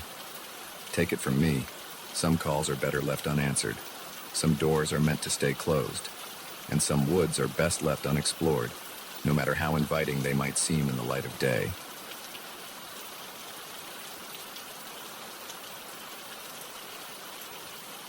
The voice crackled through the CB radio, desperate and filled with static. Please, anyone, I need help. I'm at the old Starlight truck stop. Something's here. Oh God, it's coming back. Please, hurry. Then nothing but dead air. I gripped the steering wheel, my knuckles white, as I stared out at the empty highway stretching before me. The rational part of my brain said to ignore it, to keep driving. But 20 years on the road had taught me one thing. Out here, in the vast emptiness of the American night, sometimes a trucker is all that stands between a stranger and disaster. With a muttered curse, I flipped on my turn signal and took the next exit. I didn't know it then, but that decision would lead me into a nightmare I'm still trying to understand. My name's Mike Callahan, and I've been hauling freight across the country since I was old enough to get my CDL. I've seen my share of weird stuff out on the lonely highways, ghost lights, inexplicable weather patterns, even what some might call UFOs. But nothing in all my years prepared me for what I encountered that night at the abandoned Starlight truck stop. It was a typical run, Seattle to Miami with a trailer full of electronics. I was making good time, the miles melting away under my wheels as I cruised through the New Mexico desert. The radio kept me company, a mix of old country tunes and the occasional chatter from other truckers. It was just past 2 a.m. when the distress call came through. At first, I thought it was just some kids playing around on the channel. It wouldn't be the first time, but something in that voice, the raw fear, the desperation, made me think twice. I tried to respond to get more information, but there was no answer, just that eerie static. I knew the Starlight. It had been a popular stop back in the day, a little oasis of neon and greasy food in the middle of nowhere. But it had shut down years ago, another victim of the new highway bypass. Now it was just a crumbling relic, slowly being reclaimed by the desert. As I took the exit, a cold feeling settled in my gut. What if this was a trap? It wouldn't be the first time someone tried to lure a trucker off the main road with a fake distress call, but I couldn't shake the memory of that terrified voice. If someone really was in trouble out here, they didn't have many options for help. The old access road was barely more than a pair of tire tracks now, weeds growing up through cracks in the asphalt. My headlights cut through the darkness, illuminating scrub brush and the occasional piece of wind-blown trash. And then, rising out of the night like a ghost, I saw it, the Starlight truck stop. It was in worse shape than I remembered. The once cheerful neon sign was dark, most of its tubes shattered. The windows of the main building were boarded up, and half the roof had caved in. The vast parking lot, once filled with rigs from all over the country, was empty save for tumbleweeds and broken glass. I pulled up in front of the main entrance, leaving my engine running. The silence was oppressive, broken only by the idle of my truck and the creak of settling metal as the old building shifted in the night wind. "Hello?" I called out, my voice sounding small and lost in the emptiness. "Anyone here?" I heard a distress call on the CB. Nothing, not even an echo. I grabbed my flashlight from the cab and cautiously approached the building. The boards over the main doors had been pried away, leaving a dark maw that seemed to swallow my light. Every instinct screamed at me to get back in my truck and drive away. But I couldn't shake the memory of that desperate voice. What if someone was hurt in there, unable to call out? I stepped inside, the beam of my flashlight revealing a scene of decay and abandonment. Overturned tables, shattered plates, layers of dust covering everything. It looked like the place had been picked clean by scavengers years ago. "Hello," I called again, my voice echoing in the empty space. "Anyone here?" A sound from the back of the building made me jump, a scraping noise, like something heavy being dragged across the floor. "Hey, you okay back there?" I moved towards the sound, my heart pounding. As I rounded the corner into what used to be the kitchen, my flashlight beam fell on something that made my blood run cold. There, propped up against an old stove, was a CB radio. It looked brand new, completely out of place in the decaying ruin around it. I approached slowly, my mind racing. Had the person who called for help left this here? But why? And where were they now? That's when I noticed something else.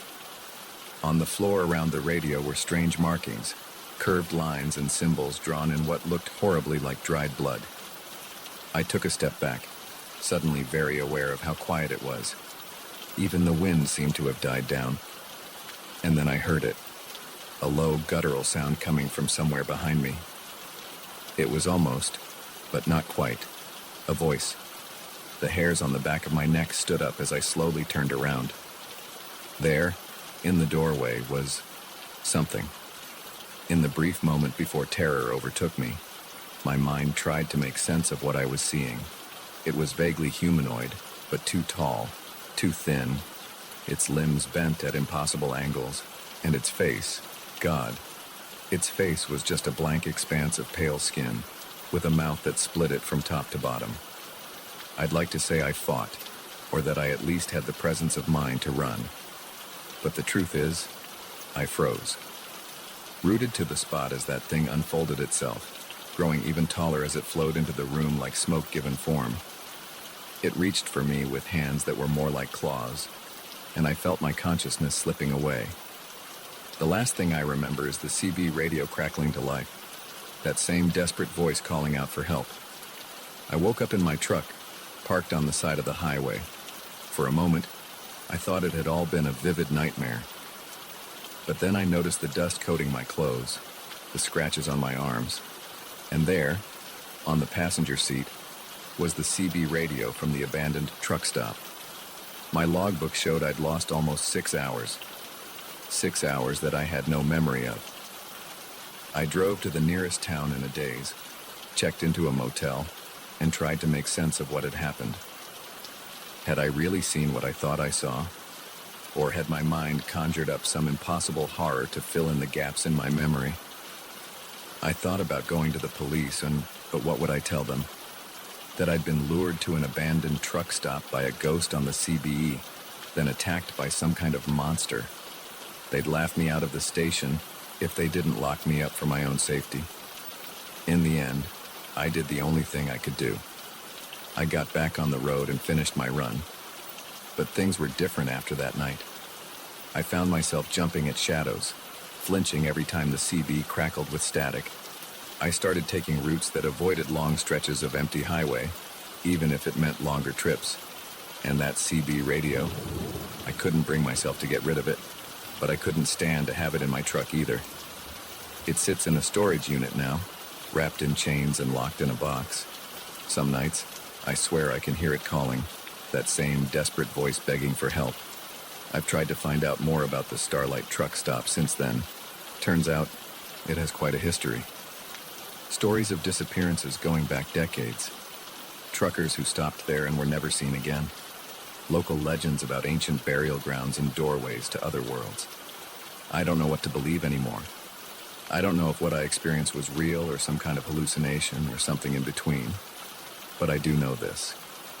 There are things out there in the darkness that we can't explain. Things that lurk on the edges of our world, waiting for someone to answer their call. So if you're ever out on the road late at night, and you hear a desperate voice on the CB begging for help, think twice before you answer. Because sometimes, the call for help isn't coming from someone in trouble. Sometimes, it's coming from the trouble itself. And if you find yourself driving past an abandoned truck stop in the middle of the New Mexico desert, keep on driving. Don't look back. And whatever you do, don't stop. Because you never know what might be waiting there in the darkness, ready to pull you into a nightmare you might never wake up from. As for me, I still drive, but never at night if I can help it. And I keep my CB turned off, no matter how lonely the road gets. Because I know now that some calls are better left unanswered, and some mysteries are best left unsolved.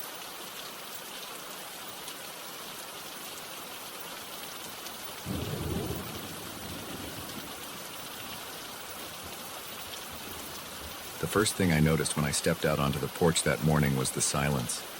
No birdsong, no distant lowing of cattle, not even the rustle of wind through the cornfields. Just an eerie, oppressive quiet that made the hair on the back of my neck stand up. Then I saw it, a vast, intricate pattern carved into my wheat field, the stalks bent and woven with impossible precision. In that moment, as the rising sun cast long shadows across the design, I knew my life would never be the same. What I didn't know was how deep the rabbit hole went, or how dangerous the truth would turn out to be. My name's Jack Harper, and I've been farming this land for over 30 years. It's been in my family for generations, passed down from father to son since my great-grandfather first broke ground here in the 1890s. I've seen droughts, floods, and everything in between, but nothing could have prepared me for what happened that summer. It started innocently enough. A few of my cows got spooked one night, breaking through a fence and stampeding across the north pasture. Unusual, but not unheard of. Then my tractor started acting up, the electronics going haywire for no apparent reason. Again, annoying, but nothing too out of the ordinary for aging farm equipment. But then came the lights. I first saw them about a week before the crop circle appeared. I was up late, going over some paperwork in the kitchen, when a flash of light outside caught my eye. At first, I thought it was headlights from a passing car, but we're pretty isolated out here. The nearest neighbor is 5 miles down the road. I stepped outside, and that's when I saw them. 3 bright orbs of light, hovering silently over my wheat field. They pulsed with an otherworldly glow, casting long shadows across the swaying stalks. I stood there, frozen, for what felt like hours but was probably only a few minutes. Then, as suddenly as they appeared, the lights shot straight up into the sky and vanished. I told myself I was tired, that maybe I'd dozed off at the kitchen table and dreamed the whole thing. But deep down, I knew what I'd seen was real. The next few nights, I stayed up watching, but the lights didn't return. Just as I was starting to think I'd imagined it all, I woke up to find the crop circle. It was massive, covering nearly half of my 100-acre wheat field. The design was incredibly complex, a series of interlocking circles and crescents that seemed to spiral out from a central point. The wheat stalks were bent, not broken, woven together in a way that defied explanation. I called the sheriff, more out of a sense of obligation than any real hope for answers. Bob's been a friend for years, but I could see the skepticism in his eyes as he surveyed the damage. It could be pranksters, he suggested, not sounding very convinced. You know how kids get in the summer, looking for thrills. I shook my head. Bob, this would have taken a team of people all night to do, and they'd have left tracks. Look at the ground. There's not a single footprint or tire track anywhere. He didn't have an answer for that. Word spread quickly, as it tends to do in small towns. By noon, my driveway was clogged with curiosity seekers, amateur paranormal investigators, and local news crews. I did my best to keep them off my property, but it was like trying to hold back the tide. That's when things started to get really strange. It began with the animals. My dogs, usually friendly to a fault, became aggressive, snarling at anyone who came near the crop circle. The cattle refused to graze anywhere near that field, clustering at the far end of their pasture and bellowing uneasily through the night. Then the equipment failures escalated. Not just my tractor now, but every piece of electronic equipment on the farm. Cell phones died within minutes of being fully charged. The TV emitted nothing but static, occasionally interrupted by bursts of what sounded like voices speaking in an unknown language. And the dreams. God, the dreams. Every night, I found myself wandering through that wheat field, the stalks whisper singing around me in voices just on the edge of comprehension. Something was always just ahead of me, always just out of sight. I'd wake up in a cold sweat, the taste of metal in my mouth, and the feeling that I was on the verge of understanding something vast and terrible. About a week after the crop circle appeared, I had a visitor. He introduced himself as Dr. Alan Friedman, an astrophysicist from the State University. He was different from the other investigators who'd come sniffing around, quieter, more serious. Mr. Harper, he said, his eyes never leaving the crop circle. Have you noticed any other unusual phenomena since this appeared? Lights in the sky, perhaps? Electronic disturbances? The hairs on the back of my neck stood up. How did you know about that? He turned to me then, his expression grave. Because this isn't the first time this has happened. There's a pattern, Mr. Harper. These events, they're escalating. Over the next few hours, Dr. Friedman told me things that shook me to my core. About other crop circles, all following a similar design, appearing across the country over the past few years. About increased UFO sightings in those areas. And about people who had gone missing, always in the weeks following the appearance of a circle. We believe, he said in a low voice, that these are some kind of test sites, that whatever intelligence is behind this is preparing for something bigger. I wanted to dismiss it all as crazy talk, but I couldn't. Not after what I'd seen, what I'd experienced. What do they want? I asked, my mouth dry. Dr. Friedman shook his head. We don't know, but we think you might be in danger, Mr. Harper. These sites, they seem to have a strange effect on the people closest to them. We've documented cases of unusual behavior, of people claiming to receive messages or orders from some unknown source. As he spoke, I felt a chill run down my spine. I thought of my dreams, of the whispers just on the edge of understanding. What should I do? I asked. Let us set up some monitoring equipment, he said. And whatever you do, don't enter that field. No matter what you hear, no matter what you think you see, promise me. I promised. But promises, I would soon learn, are hard to keep when reality itself seems to be unraveling around you. The next few days were a blur of activity. Dr. Friedman and his team set up cameras and sensors around the perimeter of the crop circle. They took samples of the soil and the wheat, muttering to each other in low, worried tones. And all the while, the whispers in my dreams grew louder, more insistent. I'd wake up with strange symbols etched in my mind, my fingers itching to draw them.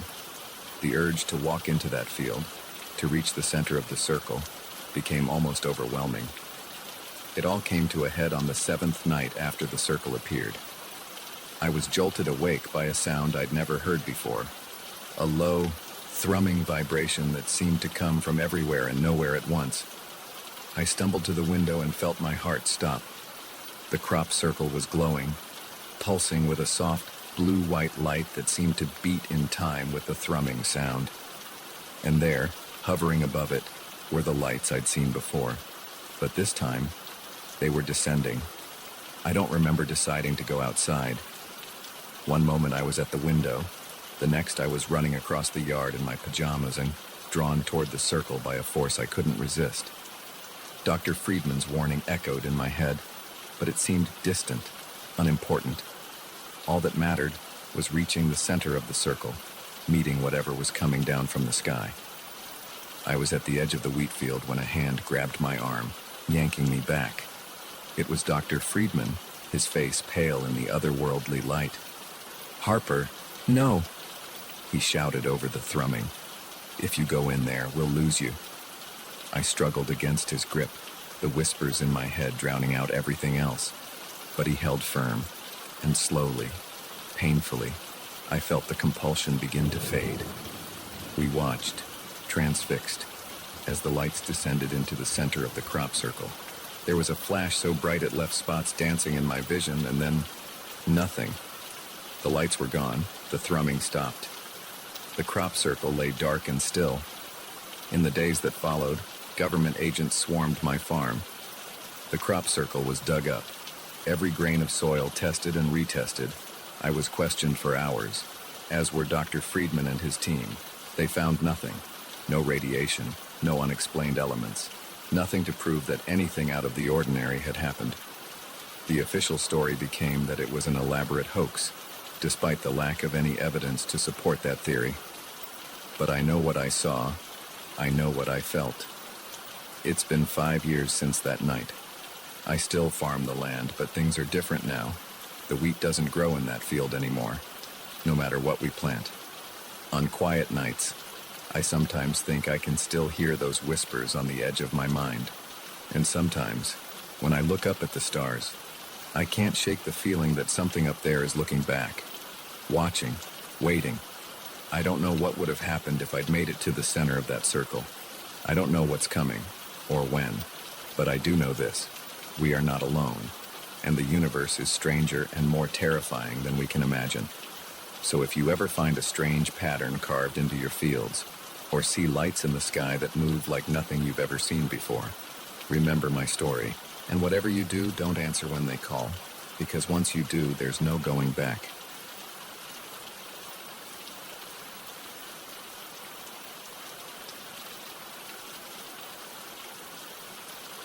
The coffee cup was still warm. That's what got me. Not the eerie silence, not the abandoned cars, not even the fresh tire tracks leading nowhere. It was that paper cup in the trash, steam still rising from its contents, that made my skin crawl. Someone had been here moments ago, but the rest stop was deserted. As I stood there, the hairs on the back of my neck prickling, I caught movement out of the corner of my eye. There, at the edge of the woods, a figure watched. And in that moment, I knew I'd stumbled into something I shouldn't have seen, something I might not escape from. My name's Alex, and I've been driving cross-country for a living for the better part of a decade. Long-haul trucking isn't glamorous, but it pays the bills and satisfies my wanderlust. I've seen my share of weird stuff on the road. Inexplicable lights in the sky, ghost towns that aren't on any map, even what some might call supernatural occurrences. But nothing, absolutely nothing, prepared me for what I encountered that night at the Pinewood rest stop. It was a routine run, St. Louis to Portland, with a trailer full of electronics. I'd been pushing hard, trying to make up time after a delay at my last stop. The night was moonless, the highway a ribbon of black stretching endlessly before me. I'd been fighting sleep for the last hour, my eyes gritty and my mind fuzzy. When I saw the sign for the rest stop, I almost cried with relief. Just a quick break, I told myself. Splash some water on my face, grab a coffee, and I'd be good for another few hours. The rest stop appeared out of the darkness like an island of light. It was one of those older ones, one with a small building housing restrooms and vending machines, and a separate area for trucks to park. As I pulled in, I noticed a few cars in the lot, but no people visible. I parked and stepped out of my rig, stretching muscles cramped from hours of sitting. The air was unnaturally still, no breeze, no sounds of insects or distant traffic, just silence. That should have been my first warning. I made my way to the building, my footsteps echoing loudly on the concrete. The door creaked as I pushed it open, the sound jarring in the quiet.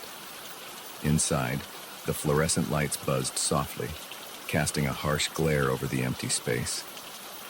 I headed for the men's room, splashing cold water on my face and letting it run down my neck. As I looked up at my reflection, haggard and pale in the mirror, I saw something that made my heart skip a beat.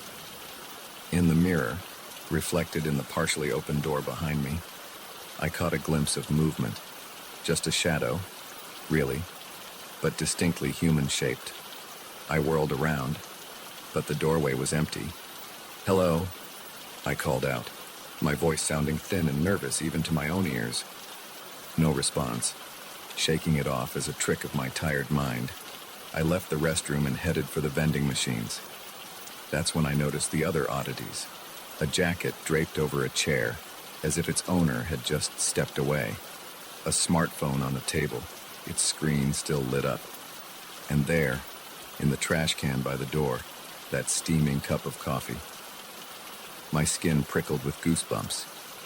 Where was everyone? I stepped back outside, scanning the parking lot. The cars I'd seen earlier were still there, some with doors hanging open. I approached the nearest one, a blue sedan. The keys were in the ignition, the engine ticking as it cooled. "Hey!" I shouted, my voice echoing across the empty lot. "Anyone here?" The silence that answered was deafening. That's when I saw the tire tracks, fresh ones, leading from one of the parking spots and stopping abruptly at the edge of the lot, as if the car had simply vanished into thin air. My heart was pounding now, adrenaline clearing the fog of exhaustion from my mind. Something was very, very wrong here. I turned, intending to run back to my truck and get the hell out of there. That's when I saw it, the figure at the edge of the woods. It was human-shaped, but somehow off. Too tall, too thin, its proportions not quite right.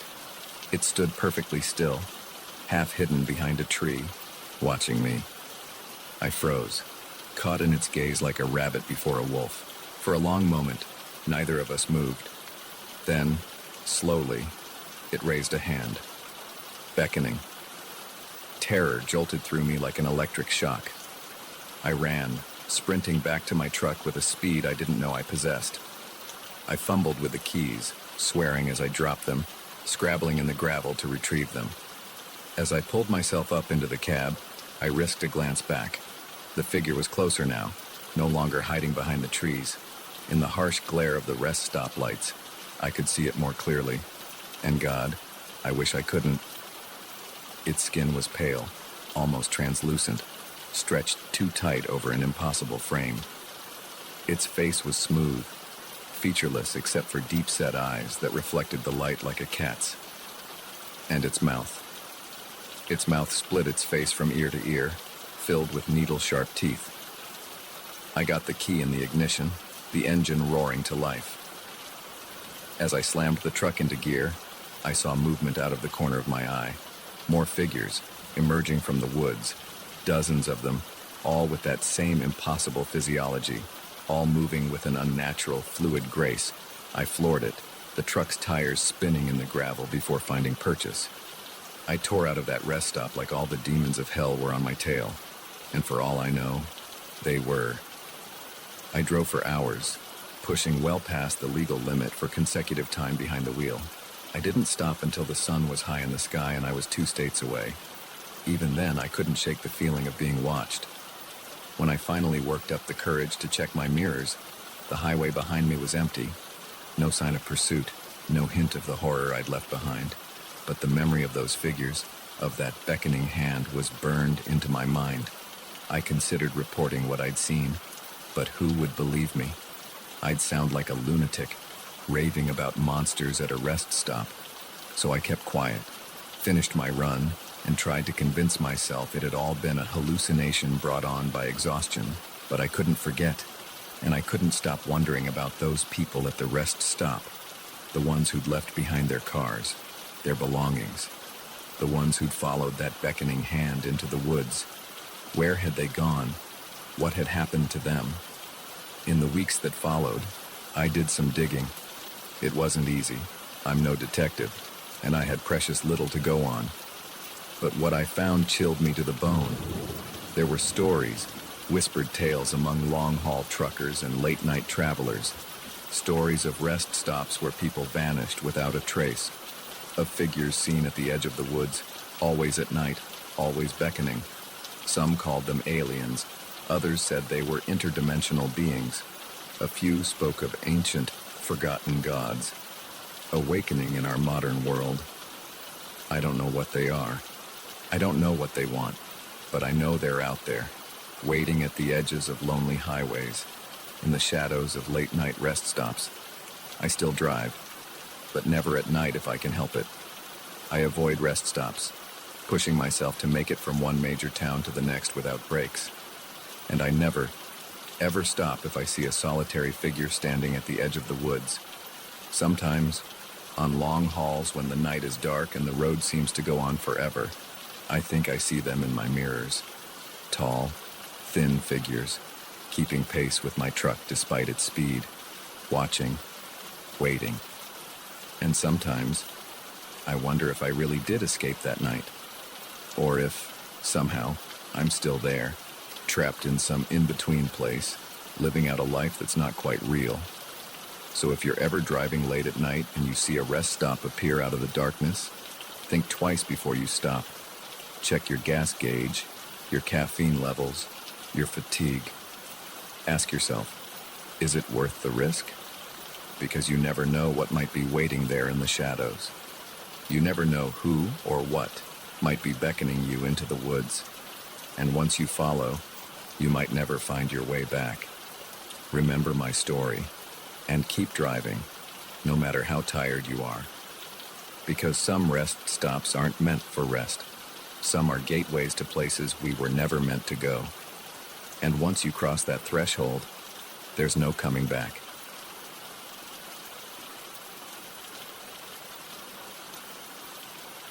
The first photo showed nothing but trees. The second captured a blur of movement at the edge of the frame. But it was the third image that made my blood run cold. There, emerging from the shadows between two ancient pines, was a figure, humanoid, but wrong somehow. Too tall, too thin, its proportions distorted in a way that defied natural law. And it was looking directly at the camera, at me. I lowered the viewfinder with shaking hands, my eyes darting to the deepening shadows around my campsite. Night was falling, and I was no longer alone in these woods. My name is Maggie Chen, and I've been a nature photographer for the better part of a decade. I've trekked through rainforests, scaled mountains, and waded through swamps to get the perfect shot. But nothing in all my years of experience could have prepared me for what I encountered in the depths of the Olympic National Forest. It was supposed to be a routine assignment, a 2-week solo expedition to capture the raw beauty of the old-growth forest for a conservation magazine. I'd done dozens of trips like this before, and I was looking forward to the solitude, to immersing myself in nature without the distractions of the modern world.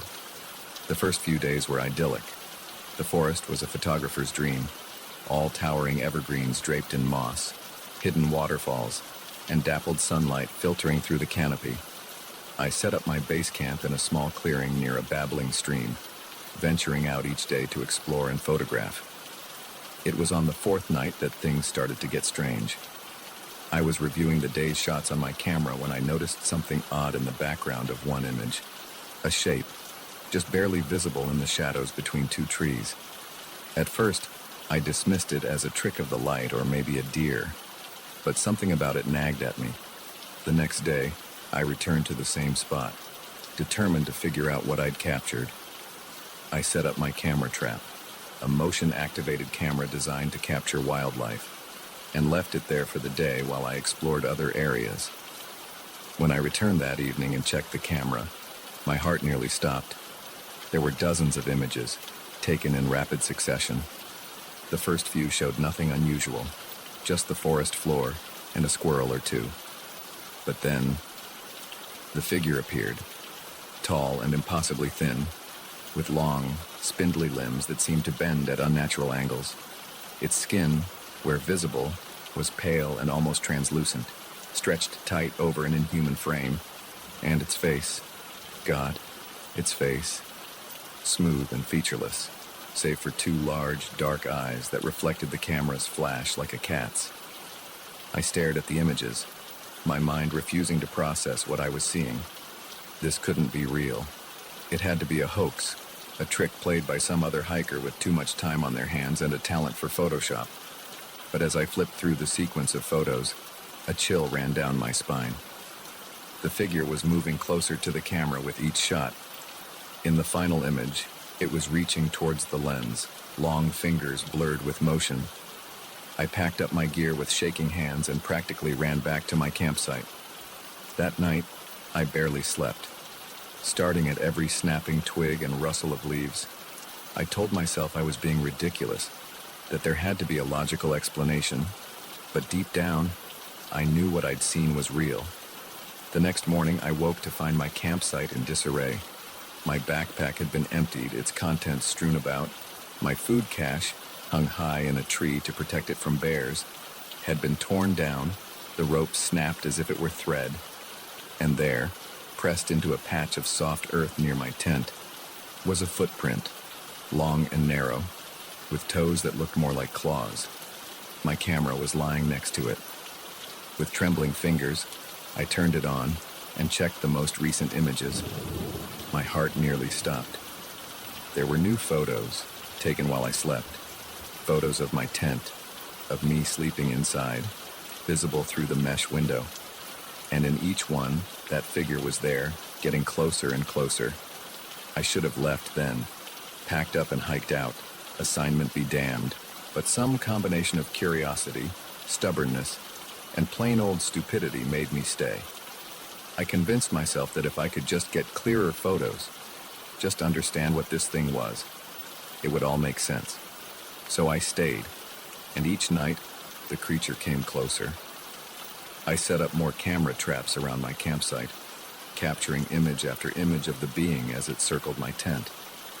I barely slept, spending my nights huddled in my sleeping bag, clutching my hunting knife and jumping at every sound.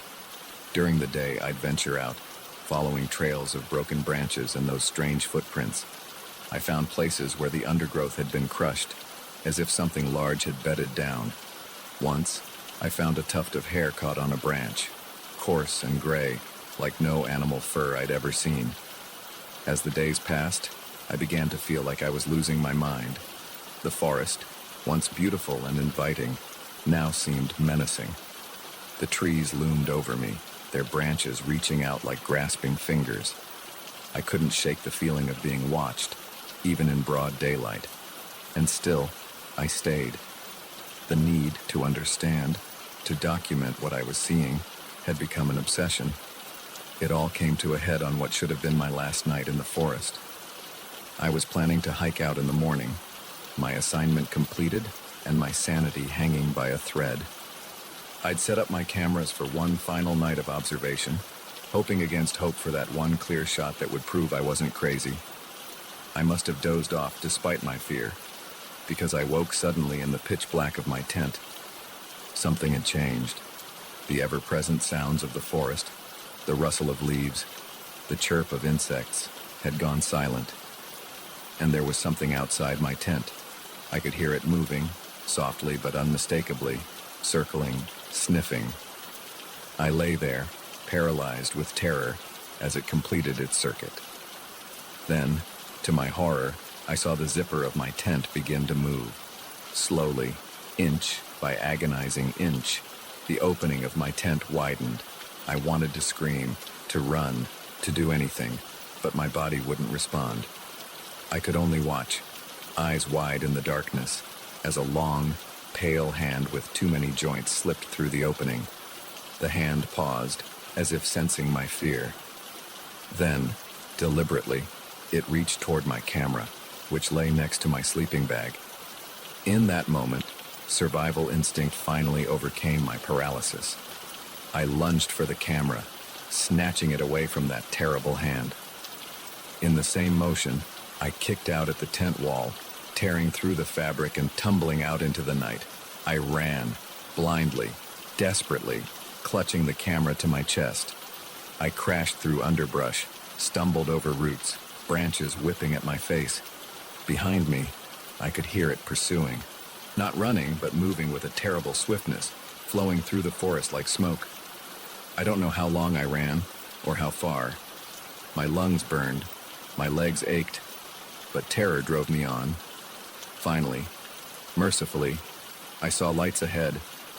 The ranger station at the trailhead, a beacon of civilization in the wilderness. I burst out of the tree line, gasping and sobbing. The startled ranger on duty took one look at my wild eyes and torn clothing and ushered me inside, locking the door behind us. The rest of that night is a blur. I remember telling my story, the ranger's skeptical looks turning to concern as he saw the raw fear in my eyes. I remember the police arriving, taking my statement. And I remember the moment when they asked to see my camera. With shaking hands, I turned it on and began to scroll through the images. But where there should have been dozens of photos of that otherworldly being, there was nothing.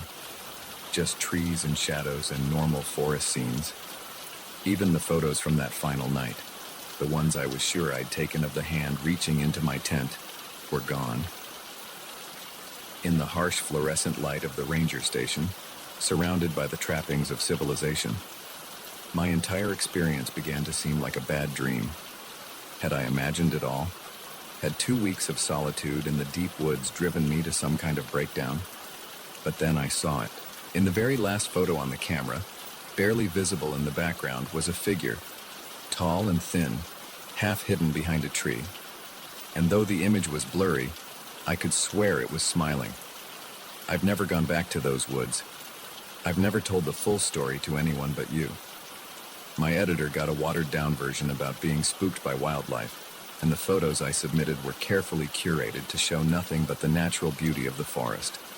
But sometimes, on dark nights when the wind whispers through the trees outside my window, I find myself thinking about what's out there in the deep woods, about the things that lurk just beyond the reach of our cameras and our understanding. And I wonder, with a chill that goes bone deep, if it's still out there, watching, waiting, for the next unsuspecting photographer to venture into its domain.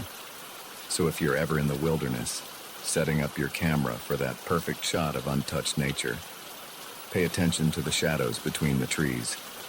And if you see something moving there, something that doesn't quite fit, don't try to photograph it. Just run, and don't look back. Because some things in this world are not meant to be captured on film. And once they notice you noticing them, they never forget. They never stop watching. And sooner or later, they come for you.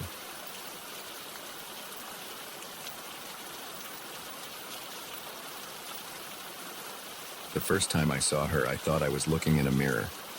Same shoulder-length brown hair, same green eyes, even the same tiny scar above my left eyebrow from a childhood accident. But this was no reflection. It was a living, breathing woman who could have been my twin. Our eyes met across the crowded dining room, and I felt a chill run down my spine. As she smiled and waved, I knew with sickening certainty that my relaxing Caribbean cruise had just taken a turn into uncharted waters. My name is Sarah Mitchell, and until that moment, I'd been enjoying a much-needed vacation aboard the Majestic Dream, a luxury cruise liner making its way through the turquoise waters of the Caribbean. I'm a 32-year-old software engineer from Seattle, and this was my first real vacation in years.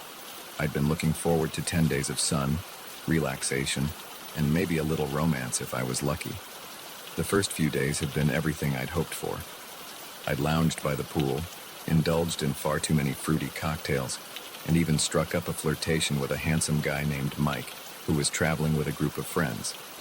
It was on the fourth night at the captain's dinner that everything changed. I'd dressed up for the occasion, wearing a new blue dress I'd bought specifically for the cruise. As I made my way into the grand dining room, I caught sight of myself in one of the large decorative mirrors and paused to adjust my hair. That's when I saw her. At first, I thought it was just my reflection from a different angle. But as I turned to look directly at her, I realized with a jolt that she was a separate person, a person who looked exactly like me, down to the smallest detail. Our eyes met, and for a moment, the bustling dining room seemed to fade away. She smiled and waved, as if we were old friends. I felt rooted to the spot, my mind reeling. This couldn't be real. It had to be some kind of elaborate prank or a very vivid hallucination. A waiter bumped into me, breaking the spell. By the time I looked back, she was gone, lost in the sea of passengers making their way to their tables. Throughout dinner, I couldn't focus on the conversation at my table. My eyes kept scanning the room, looking for my doppelganger. I saw her once, sitting at a table across the room. But when I blinked, she was gone again. "Sarah, are you okay?" Mike's voice brought me back to the present. "You look like you've seen a ghost." I forced a laugh. "Sorry, just a bit tired, I guess." "Must be all that, son." But as the night wore on, I couldn't shake the feeling of unease that had settled over me. Who was she? And why did she look exactly like me? The next morning, I was determined to find her and get some answers. I spent hours wandering the ship, checking every restaurant, lounge, and deck. But there was no sign of her. It wasn't until late afternoon that I saw her again. I was heading back to my cabin to get ready for dinner when I caught a glimpse of her turning a corner at the end of the hallway. I broke into a run, but when I rounded the corner, the corridor was empty. That night, I couldn't sleep. Every time I closed my eyes, I saw her face, my face, smiling at me across the dining room. Around 2 a.m., I gave up on sleep and decided to take a walk to clear my head. The ship was eerily quiet as I made my way through the deserted corridors. I found myself on one of the upper decks, leaning against the railing and staring out at the moonlit ocean. That's when I heard it. Footsteps behind me, soft but distinct. I turned, half expecting to see my double. Instead, it was Mike, looking surprised to see me. "Sarah, what are you doing up so late?" I hesitated, then decided to take a chance. "Mike, this is going to sound crazy, but have you seen anyone on the ship who looks like me? I mean, exactly like me?" He frowned, looking confused. "What do you mean?" I told him everything, about seeing my doppelganger at dinner, about chasing her through the ship. As I spoke, I could see the concern growing in his eyes. "Sarah," he said gently when I finished, "I think maybe you should talk to the ship's doctor. Stress can do funny things to a person's mind, and—" "I'm not crazy," I snapped, then immediately felt guilty at the hurt look on his face.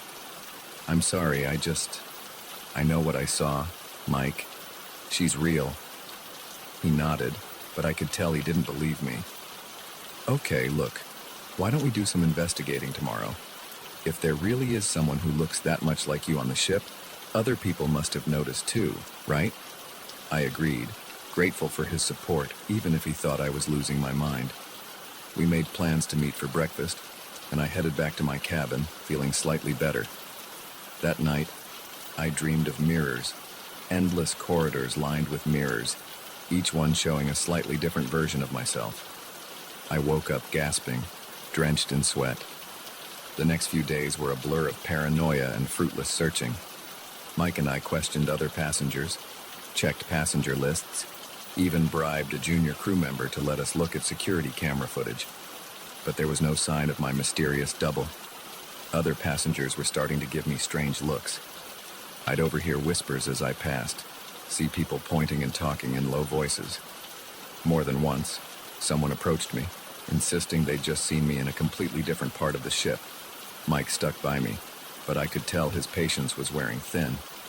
Maybe it was just someone who looked a lot like you, he suggested one afternoon as we sat by the pool. And now you're just seeing what you expect to see.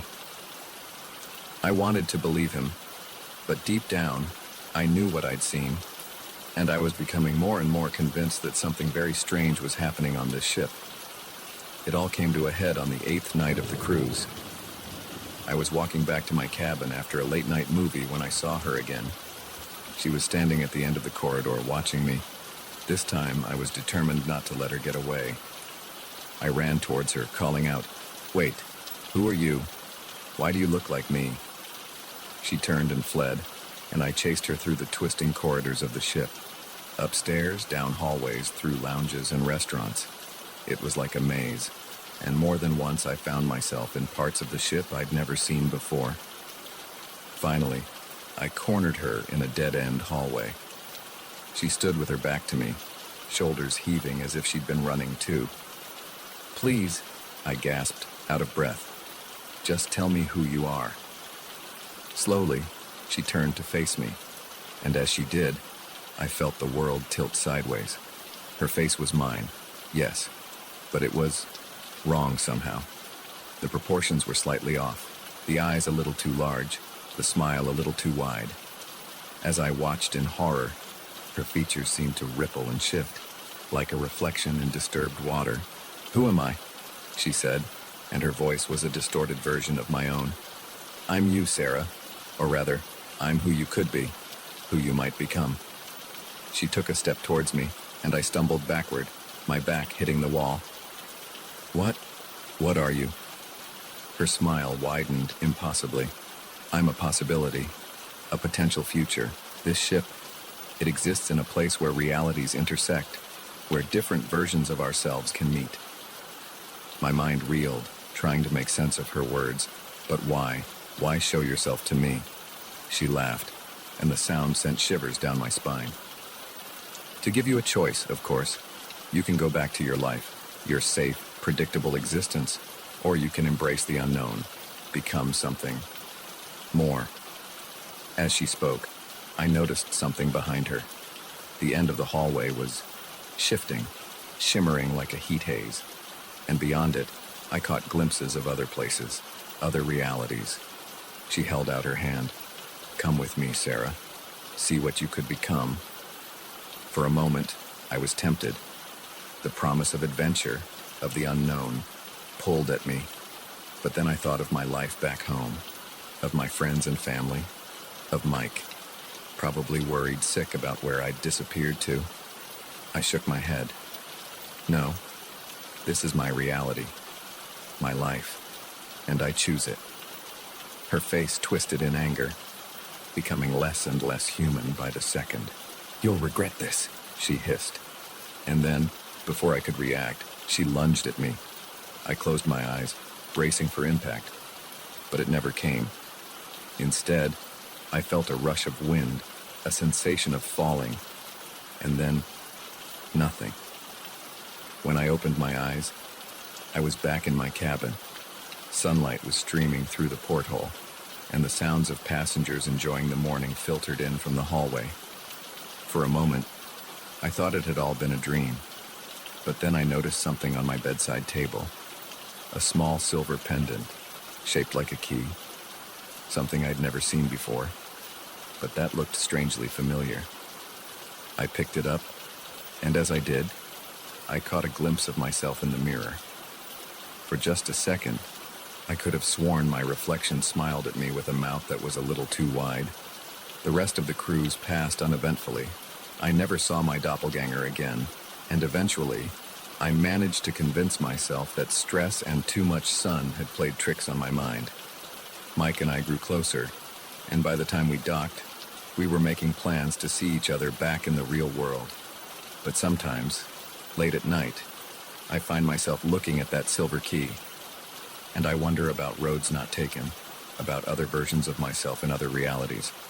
And I can't help but think that somewhere out there, on a ship sailing through the spaces between worlds, another Sarah made a very different choice. So if you ever find yourself on a cruise and catch a glimpse of someone who looks just like you, remember my story, and think very carefully about the choices you make. because sometimes our doubles are more than just reflections. Sometimes they're glimpses of who we might become, for better or for worse.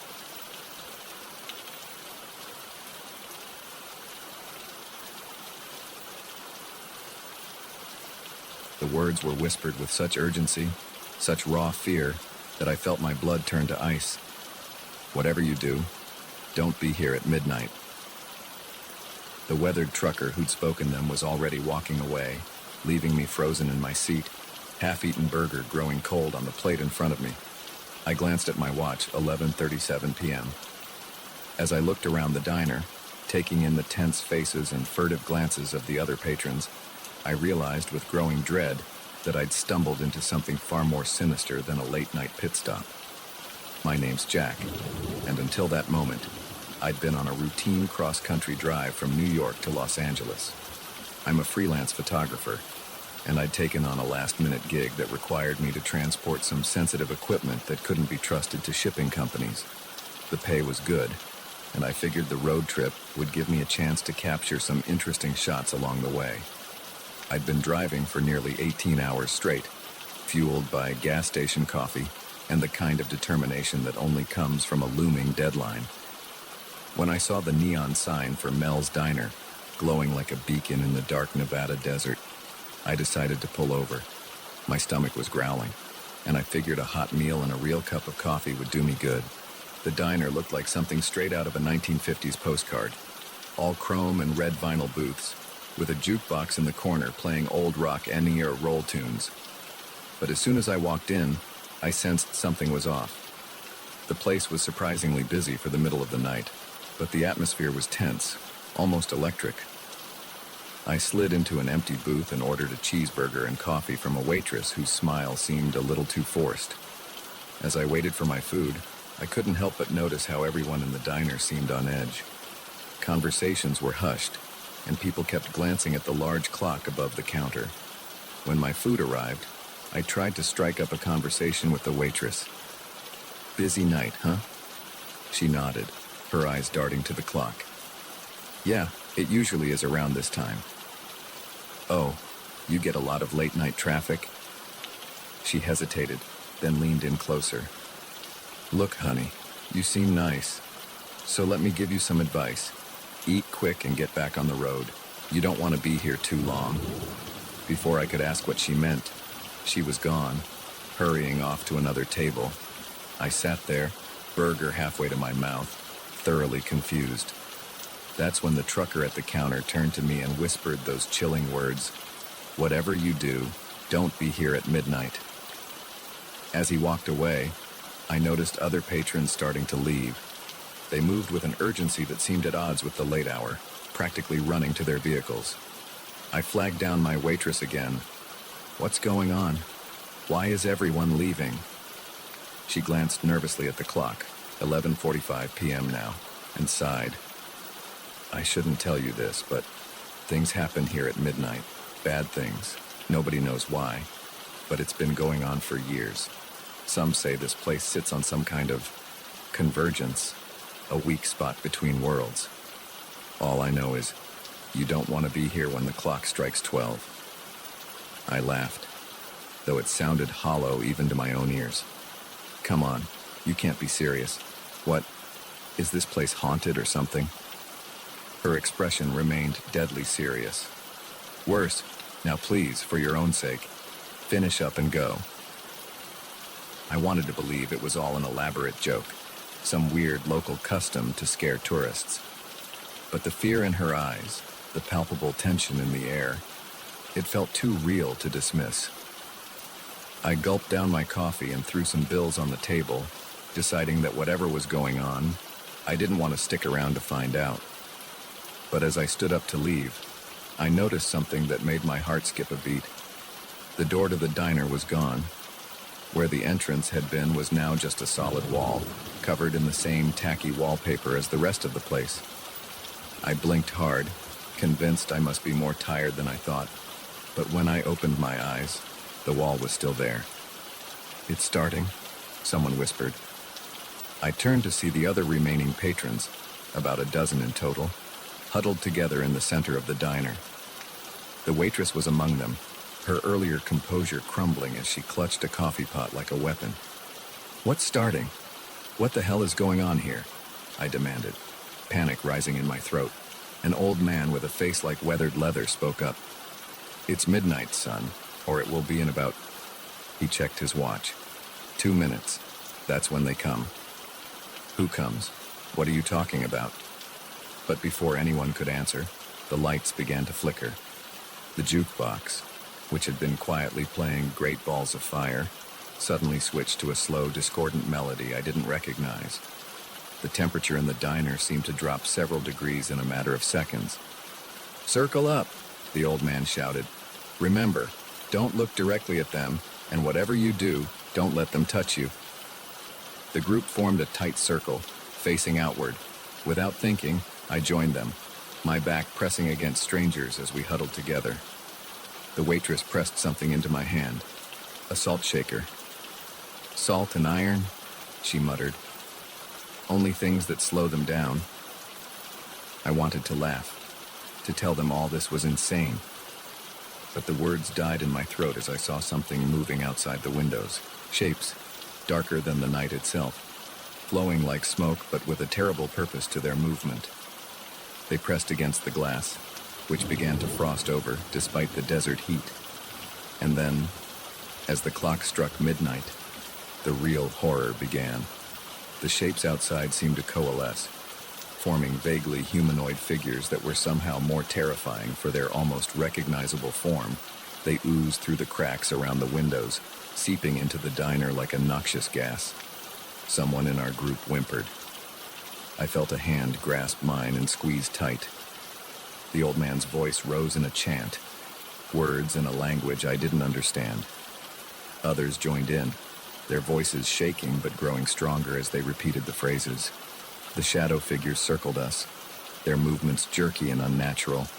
I caught glimpses of limbs that were too long, of faces that shifted and changed like smoke. The air grew thick with the smell of ozone and something rotten. One of the creatures reached out towards our group. Without thinking, I flung the contents of my salt shaker at it. The thing recoiled with a hiss that sounded like radio static, its form dissipating for a moment before reforming. Time seemed to stretch and distort. I couldn't tell if we'd been surrounded for minutes or hours. My arm ached from holding it out, salt shaker at the ready. My throat was raw from chanting words I didn't understand, just when I thought I couldn't take any more, when the press of bodies and the suffocating presence of the shadow creatures became too much. Something changed. The old man's chanting reached a fever pitch, and suddenly, the air itself seemed to ripple. The shadow figures began to retreat, their forms becoming less distinct. They flowed back out through the windows, which shattered outward in a spray of glass.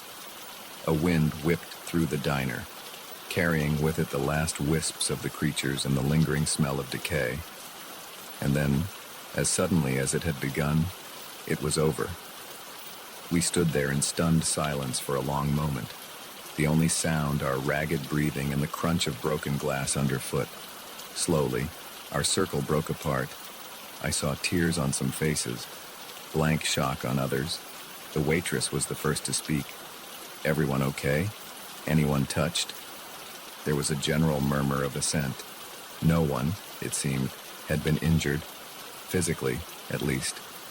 As if a spell had been broken, the diner burst into activity.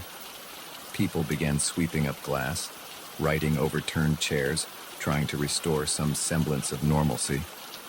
I stood there, salt shaker still clutched in my hand, trying to process what I'd just experienced. The old man approached me, his eyes kind but weary. "First time, huh? You did good, son." I found my voice at last. What were those things? Why here? Why at midnight?" He shook his head. "Wish I could tell you. Been coming here every night for 30 years, trying to figure it out. All I know is, they're getting stronger. And if we weren't here to hold them back..." He trailed off, his implication clear, as the sun began to rise, painting the desert in shades of pink and gold. The door to the diner reappeared. People began to leave, nodding to each other with the camaraderie of soldiers who'd been through battle together. I made my way to my car on shaky legs, my mind still reeling. As I was about to drive away, the waitress ran out, pressing a piece of paper into my hand. "If you're ever passing through again," she said, "and you want to help, this is where we'll be." I looked down at the paper. It was a schedule, listing dates and times, a roster of guardians, keeping watch against the darkness. As I pulled back onto the highway, the events of the night began to feel like a dream. But the salt shaker on my passenger seat and the paper clutched in my hand were undeniable proof of what I'd experienced. I don't know if I'll ever go back to that diner. Part of me hopes I never see it again. But another part, a part I'm still coming to terms with, knows that I will. Because now that I've seen what's out there, now that I know what lurks in the spaces between moments, how can I not stand against it? So if you're ever driving through the Nevada desert late at night, and you see a diner glowing like a beacon in the darkness, think carefully before you stop. And if you do, keep an eye on the clock. Because when midnight comes, you might find yourself facing horrors beyond imagination, or standing shoulder to shoulder with strangers, the last line of defense against the encroaching dark. And whatever you do, don't be there at midnight. Unless, of course, you choose to be.